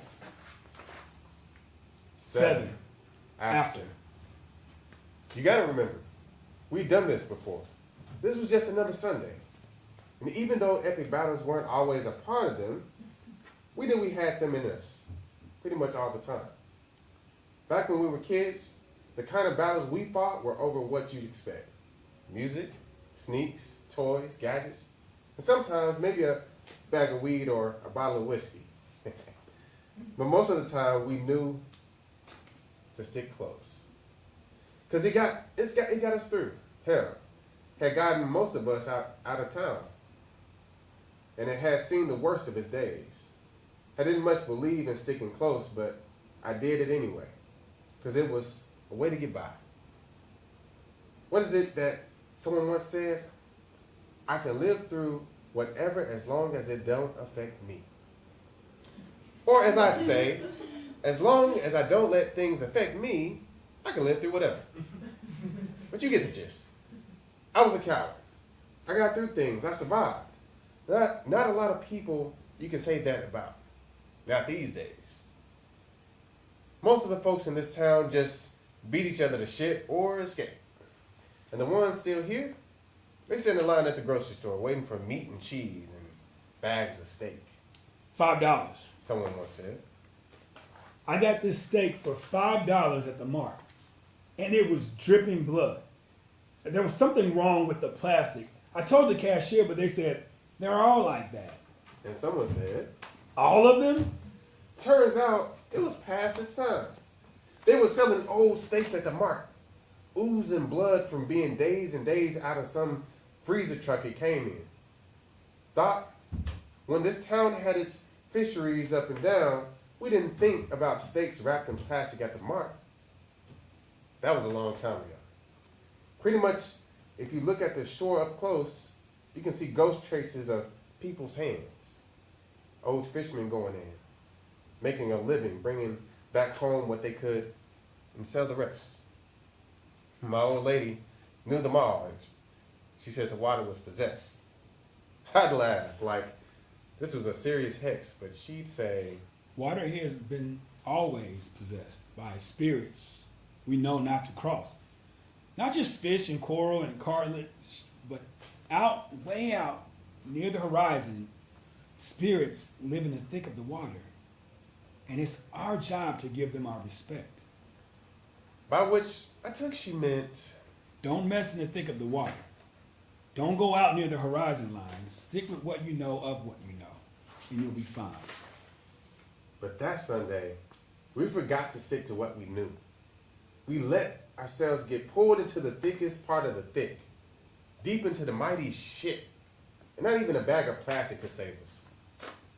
8 before. Light like iron. We should pull back.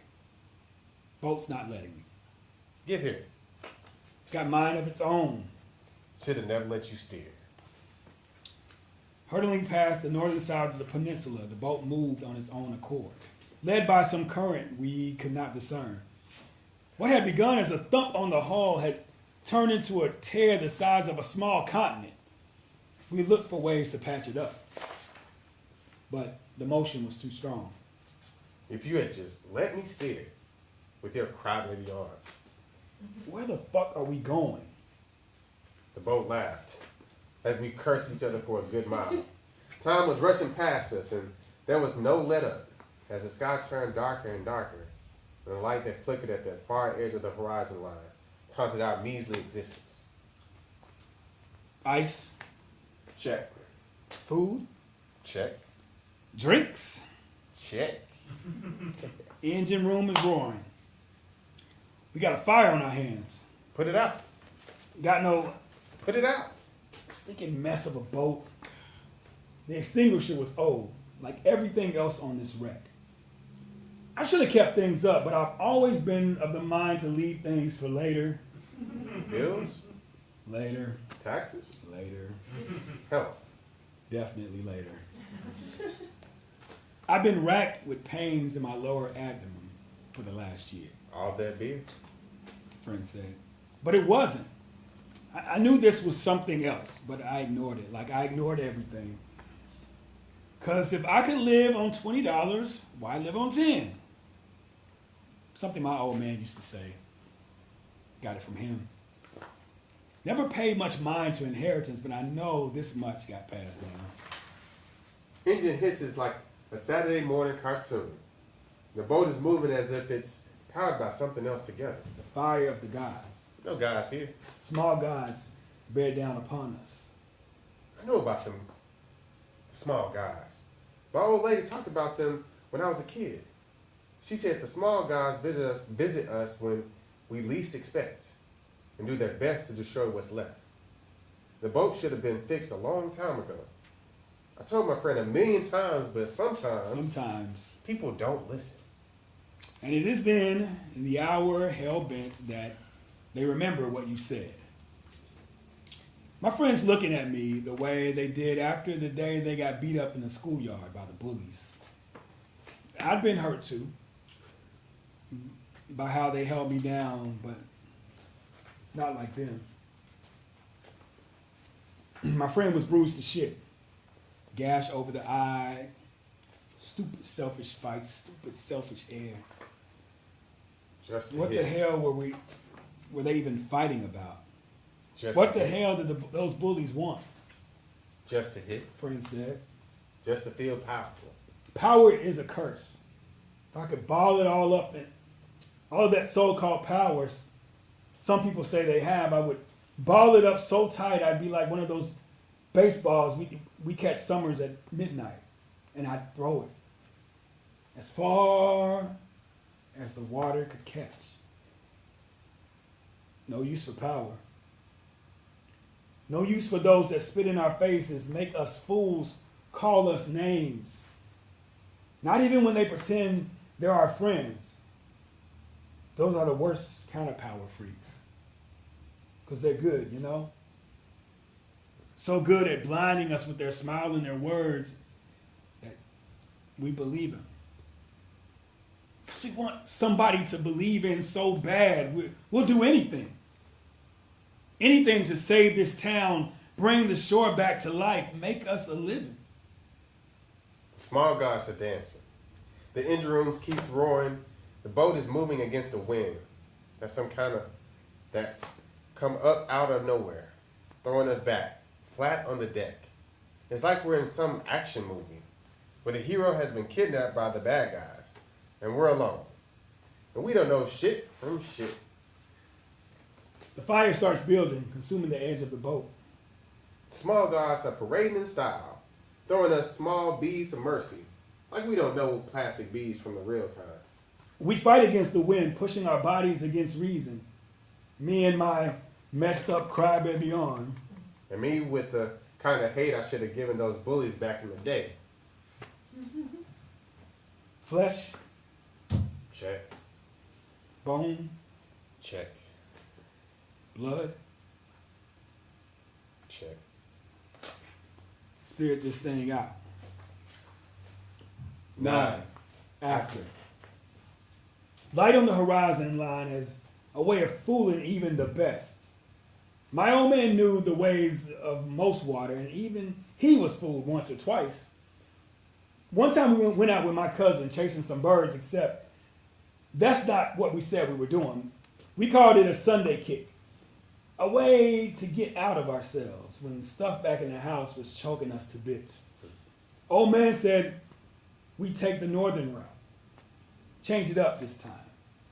We had football on the radio. The game was 24-zip. There was no way the losing team was going to catch up. But we listened away. We liked the sound of the play-by-play and the way the announcer yelled. That one sailed over the 50-yard line. How do footballs sail? What does it feel like to be in the air?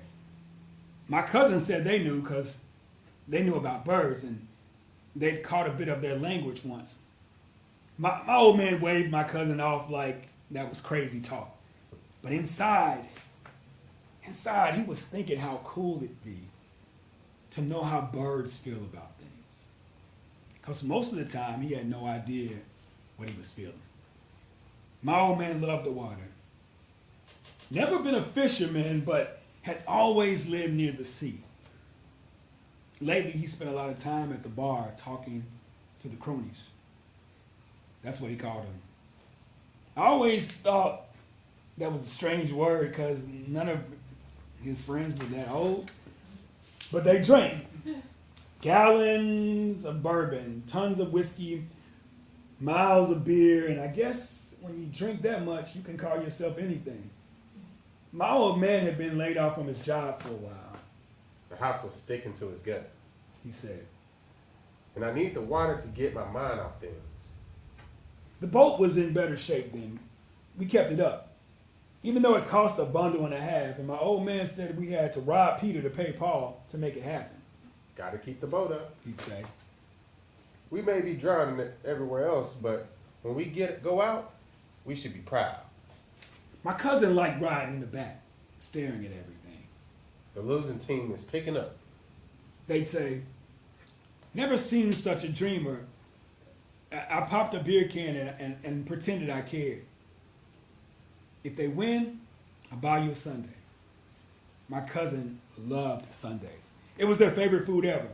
Even though I know it's not a food group, but hey, sometimes you just gotta give people what they want. In the grand scheme of things, buying your cousin a chocolate sundae from DQ isn't the end of the world. My old man stared at the sky. Strange kind of light. My cousin said. Birds were squawking up a racket. I turned up the radio. The game was hopeless by now. The winning team had made another touchdown, and the losers were scrambling on the sidelines. I could see the coach in my mind shouting all the curse words that lived in the book. We knew not to yell from at supper time. My cousins started to get agitated. Something about the birds, something about the light. My old man started to sweat. Boat's not acting right. I tried to stay cool. I'd done that day in the schoolyard where my friend got the crap beat out of him. I practiced my cool like it was some armor I'd inherited from a medieval bastard trying to make their way through a world they didn't know. But my cousin was yelling too hard, too loud. Some kind of idea of what he thought was the bird language. And my old man was freaking out. I'd never seen him like that, sweating bullets, hands shaking at the helm. I reached out and said, "I'll steer, Dad." But my old man was stubborn and drunk. And by this time, Sunday kick meant more than just the boat ride. Sunday kick for my old man was a full-on excuse to down 2 6-packs in a row and let his inner Ahab out. When he was drunk, he didn't listen to anybody. Out my way. He shouted. Get out of my way. And he slapped me back onto the deck. My face was burning from the back of his hand. I wanted to curse him.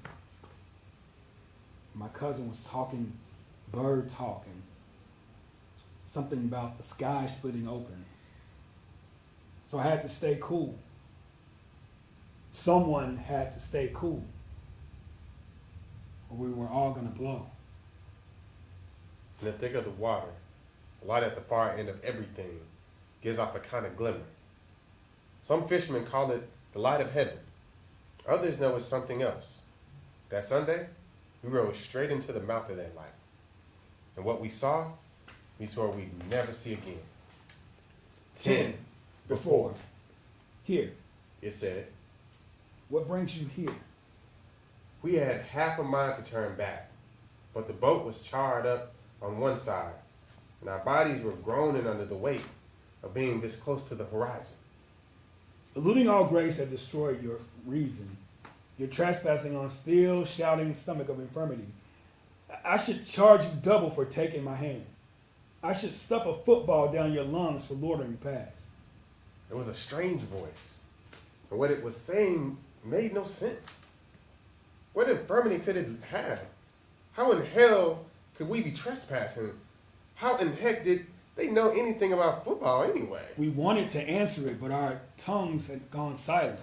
We were slammed against the side of what was left of the boat. Our hands gripping the edges, and all we could make were these tiny little sounds like animals. Gama, rock, kama. The voices looked at us. It wore a blue-green jumper, the same as the kind that someone did that had bought the bad steaks at the market. It was frayed down the front and was starting to rip at the seams. There were thin strips of plastic, patching up the places where the holes were starting to show. The light shone through every limb of this voice's body. You should have come prepared, The voice said. Chaos makes sorry bedfellows. Wrap yourself in a blanket of shame. You'll be crying till doomsday. Gama, rakama. Our hands were starting to go numb from gripping the edges of the boat so hard. Tears were streaming down our faces. Although we swore left and right, we never cried. Leave the tears to all those poor bastard children or of some misbegotten paradise. We wanted to prove we were past being scared, past being hurt, past thinking anyone could care about our worthlessness in this raging, stupid world. But there's something about coming up against a voice you don't understand. A voice that is beaming its harsh light, slant against the horizon, that makes you stop, and kind of a swearing that's kept you going in the past. So you let the tears flow. And as they do, you feel your limbs slap against the charred wood and the edges of the boat, as if they were someone else's limbs that had found themselves onto this wreck. I wanted to lash out at the voice, tell it that it was playing the wrong game with us. We're not pups. We're not easily scared. We come from a long line of sea dwellers, and all the malarkey about doom was nothing to us. We lived doom. We breathed it.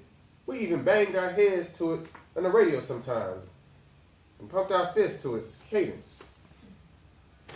The one who does not live in the belly of shame has much to answer in the cold of night. You need stare at my face if you wish some mercy this time. Voice teased us with its closeness, even though it came from the eye of the horizon itself. Gamma. The sound escaped my friend's throat, one hand off the boat's edge, reaching for the voice. Gamma. I made a reply with my lips. Rakama. The sounds started to feel less strange in our mouths, given that they were all we had. Kama. Kama. We were like children again, sputtering our sounds, flipping our limbs unsteady against the shifting floor of the boat as it moved of its own mind. Gamma. Gamma. You need stare at my face if you wish some mercy this time. Blue-green jumper was unfazed by our cries. The ricks in their seams seemed to mock us from somewhere in the heart of the water's pride. Gamma. My friend reached out even further. Their body made an arc in the light. At first I thought they had made contact. Their hands seemed secure. Fists curled around what looked like a strip of plastic edging out from one of the seams. There was even what I thought was a whoop, a veritable battle cry. But just as I was about to offer my echo, I saw my friend slip. They were holding onto nothing, just air. Blackish gray, rough charcoal as they fell deep into the belly of the water. 11. Before and after. Shame had licked me. I felt myself mouthing under the burning tides of the sea. I'm a child of shame. I didn't know where I was. Everything was quiet, still, heavy. My limbs felt far away as if they were floating on the surface of some other sea. I could feel my ears closing in, my jaw slacken, my toes run away from my feet. There was the sound of my old lady clocking in the sales for the day at the old bait and tackle shop. There was the spud of the engine when we set out for the first Sunday we'd ever said we'd do this in the first place. Back then, it was a day. I show up my friend's old man. They'd been fighting about something. My friend swore they'd take the boat and steal Sundays from his old man for good. No more Sunday kicks, they said. As I looked at how they rolled down their plaid shirt over the bruises down their arms, I said, sure, let's hurt his pride. Because that was my MO. When my friend put their mind to something, we've been through hell. We've been through hell a lot already. We'd even stopped being friends for a while after those bullies beat me up. But when we were in a town this small, you gotta stick close, even if you'd rather run sometimes. What is it that someone once said? You gotta protect yourself from being alone. I didn't care for church anyways. Any excuses to cut out a Sunday was fine by me. My old lady spent most of her church time talking petty trash with the donut brigade. That's what she called it. Because after church, they pile up in one of those little booths at the diner and load up on donuts. Sweat. That donut guy made a killing on Sundays, always with a smile too. I'd stare out the window of our house, 5 a.m., and he'd been frying up donuts for an hour already. You can smell the sweetness for smiles. Nothing like fresh donuts. My old lady would say. The boat was in roaring shape then. My friend's old man had kept it up through everything. It was the one thing in the whole wide world that he was proud of. Which is why taking it from him was the best kind of revenge. That Sunday, the first Sunday, we rode out like we were heroes. The sun was blazing. The music was roaring. We had two of our old man six-packs in the case. And we were down, as if our bodies were made of ale. That was grown-up time. This was being badass motherfuckers. Like the bikers that rode through here late autumn. The boat is ours now. My friend shouted, "Whoop!" I wanted to whoop back, but I felt guilty. Because I knew how much this old man needed this Sunday's ride. He'd been laid off a long while now, and it was clear nothing else was coming his way. My friend whooped like they were in some parade. They stood on the prow like they were in that stupid old movie and made another whooping around. What you doing? Making noise. What the hell for? Because it feels good. Old man gonna hear you. Hope the whole town hears me. Selfish air, selfish water. This, you gotta know if you live in a town this size. Everything hurts. Not like pain, stomping on your chest, but another kind of hurt. The kind where you feel the smallest of it all. It's gonna tear through you and tear through your friends and family. And no matter what you do, no matter what you do, the small gods, the small, angry, vicious gods will get to you. And they will show you that you really are. I worried about the small guys. Even though I wasn't much for church, my old lady had taught me about them. They were always on my mind, like right in the back of everything going on, just waiting to catch me. On this Sunday, I could feel them real close. They were making me itch all over. That a rash? Friend said, I don't know. Don't you like being out here? You steer for shit. My old man's gonna be so angry. Can't wait till he finds out. Then what? Huh? Does things right when he gets angry? Won't this time. There was a little silence between us. The waves were lapping. The rays hit the water. Everything was sparkling. My friend looked out like they were some other where. Sometimes they get like that. I knew enough to respect the quiet.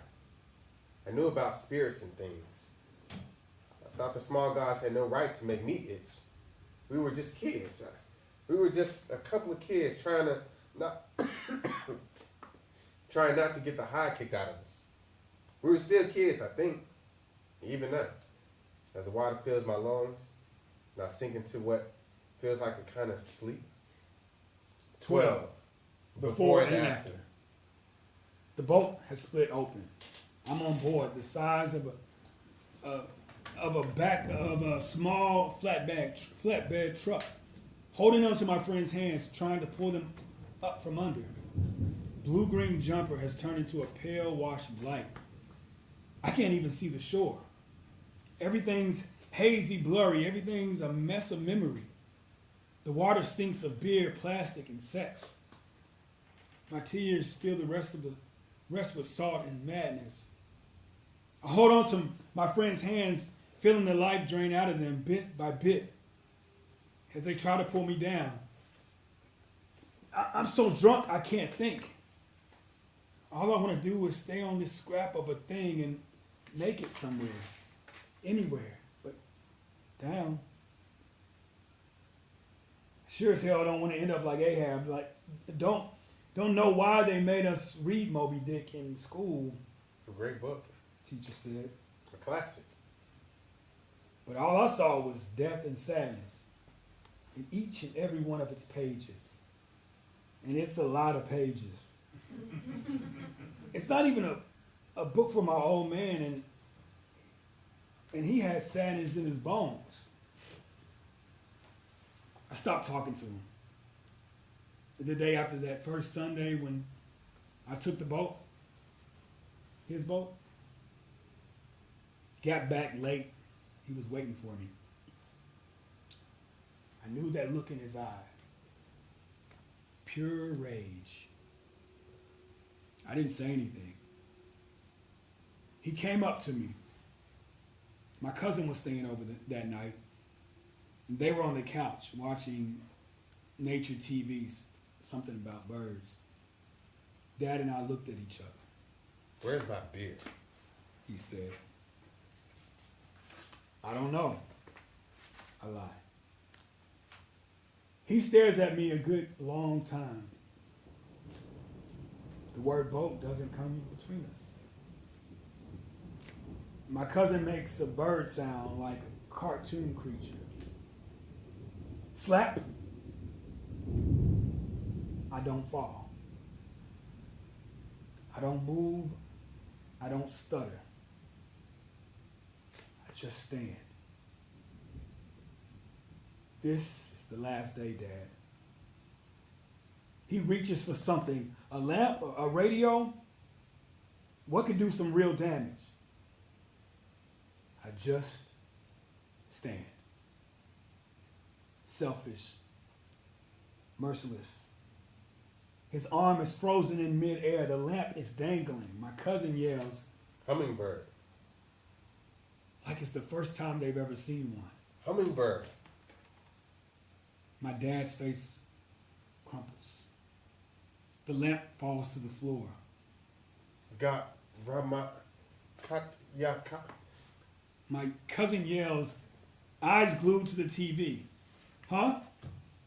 That's their language. My cousin says. I can speak their language. And with that, my dad cries. Like I've never seen anyone cry in my whole life. His body a mess of nerves and bones. And without knowing why, without so much a word, I hug him. Got Rama Kat Yaka. 13. Before and after. Thought you were dying. Can't make it on this thing. Raft. Not even. We can try. I held on to their hand so long somehow I pulled them up with me. Felt a rush of air and then light. Where's the rest of the... In the water. Your old man's boat? My boat. All these years. You always said it was a wreck. They laughed. The color was coming back to their face. I need a beer. I thought you said no to... Taste, just to taste. Well, that's one thing we don't have anymore. Shame. What it said? Huh? Blue-green jumper. And from their face it was clear they didn't remember anything about what had happened. I had half a mind to get into a whole thing about it, but given where we were, and not sure whether this raft would hold us both for however long. Sky's turning again. Daylight. I'm so... Cough it out. And I did. Like the whole entire sea was coming out of me. Feel better? No. We'll get back somehow. Get something warm. Pancakes? With molasses. And for a while we floated. Like all of the time the world had stopped and we could feel the vibrations of all of the oceans come out to us. Through all of the plastic and garbage. The raft shivered. We held on. Don't think we're gonna... Ye of little faith. No faith, remember? I thought of the small guys. And how strange it was they weren't itching at me right now. When by all rights, they should have been. They should have. They should have taken me down into the water and never let me back up. Then a little current. Just enough to... What's this made of? Huh? What are we on? Wood. Bit of rope. Barely enough to... If we stay close. All these years. Yeah. We're still here. Yeah. In this fucking town. In this fucking water. All we got. Is it? For now. Make something else. Like what? New town, new water. Same shit though. Huh? We're in motion. Got nothing to do with change. Sometimes. Yeah.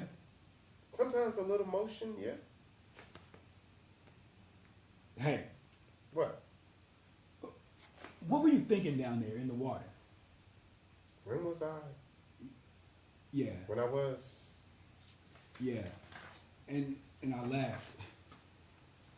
And I didn't know why they were laughing. I couldn't stop. Like a wave of laughter had gotten a hold of me on this stinking raft in the middle of this stinking ocean, and I kept thinking about my old man. And my old lady.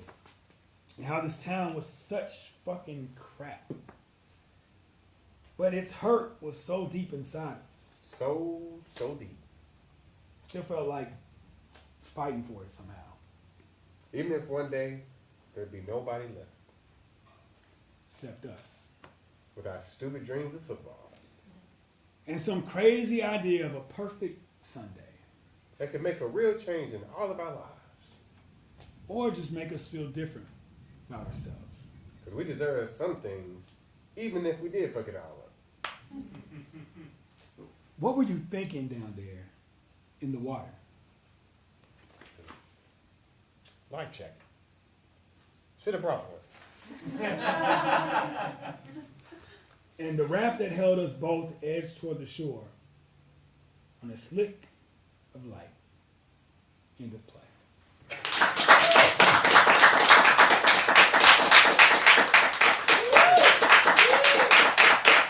Thank you.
Discovery Houston, press to ATO.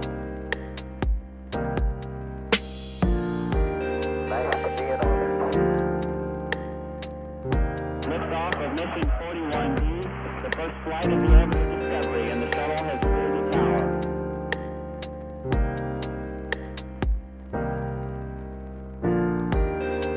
3, 2, 1, 0, 0.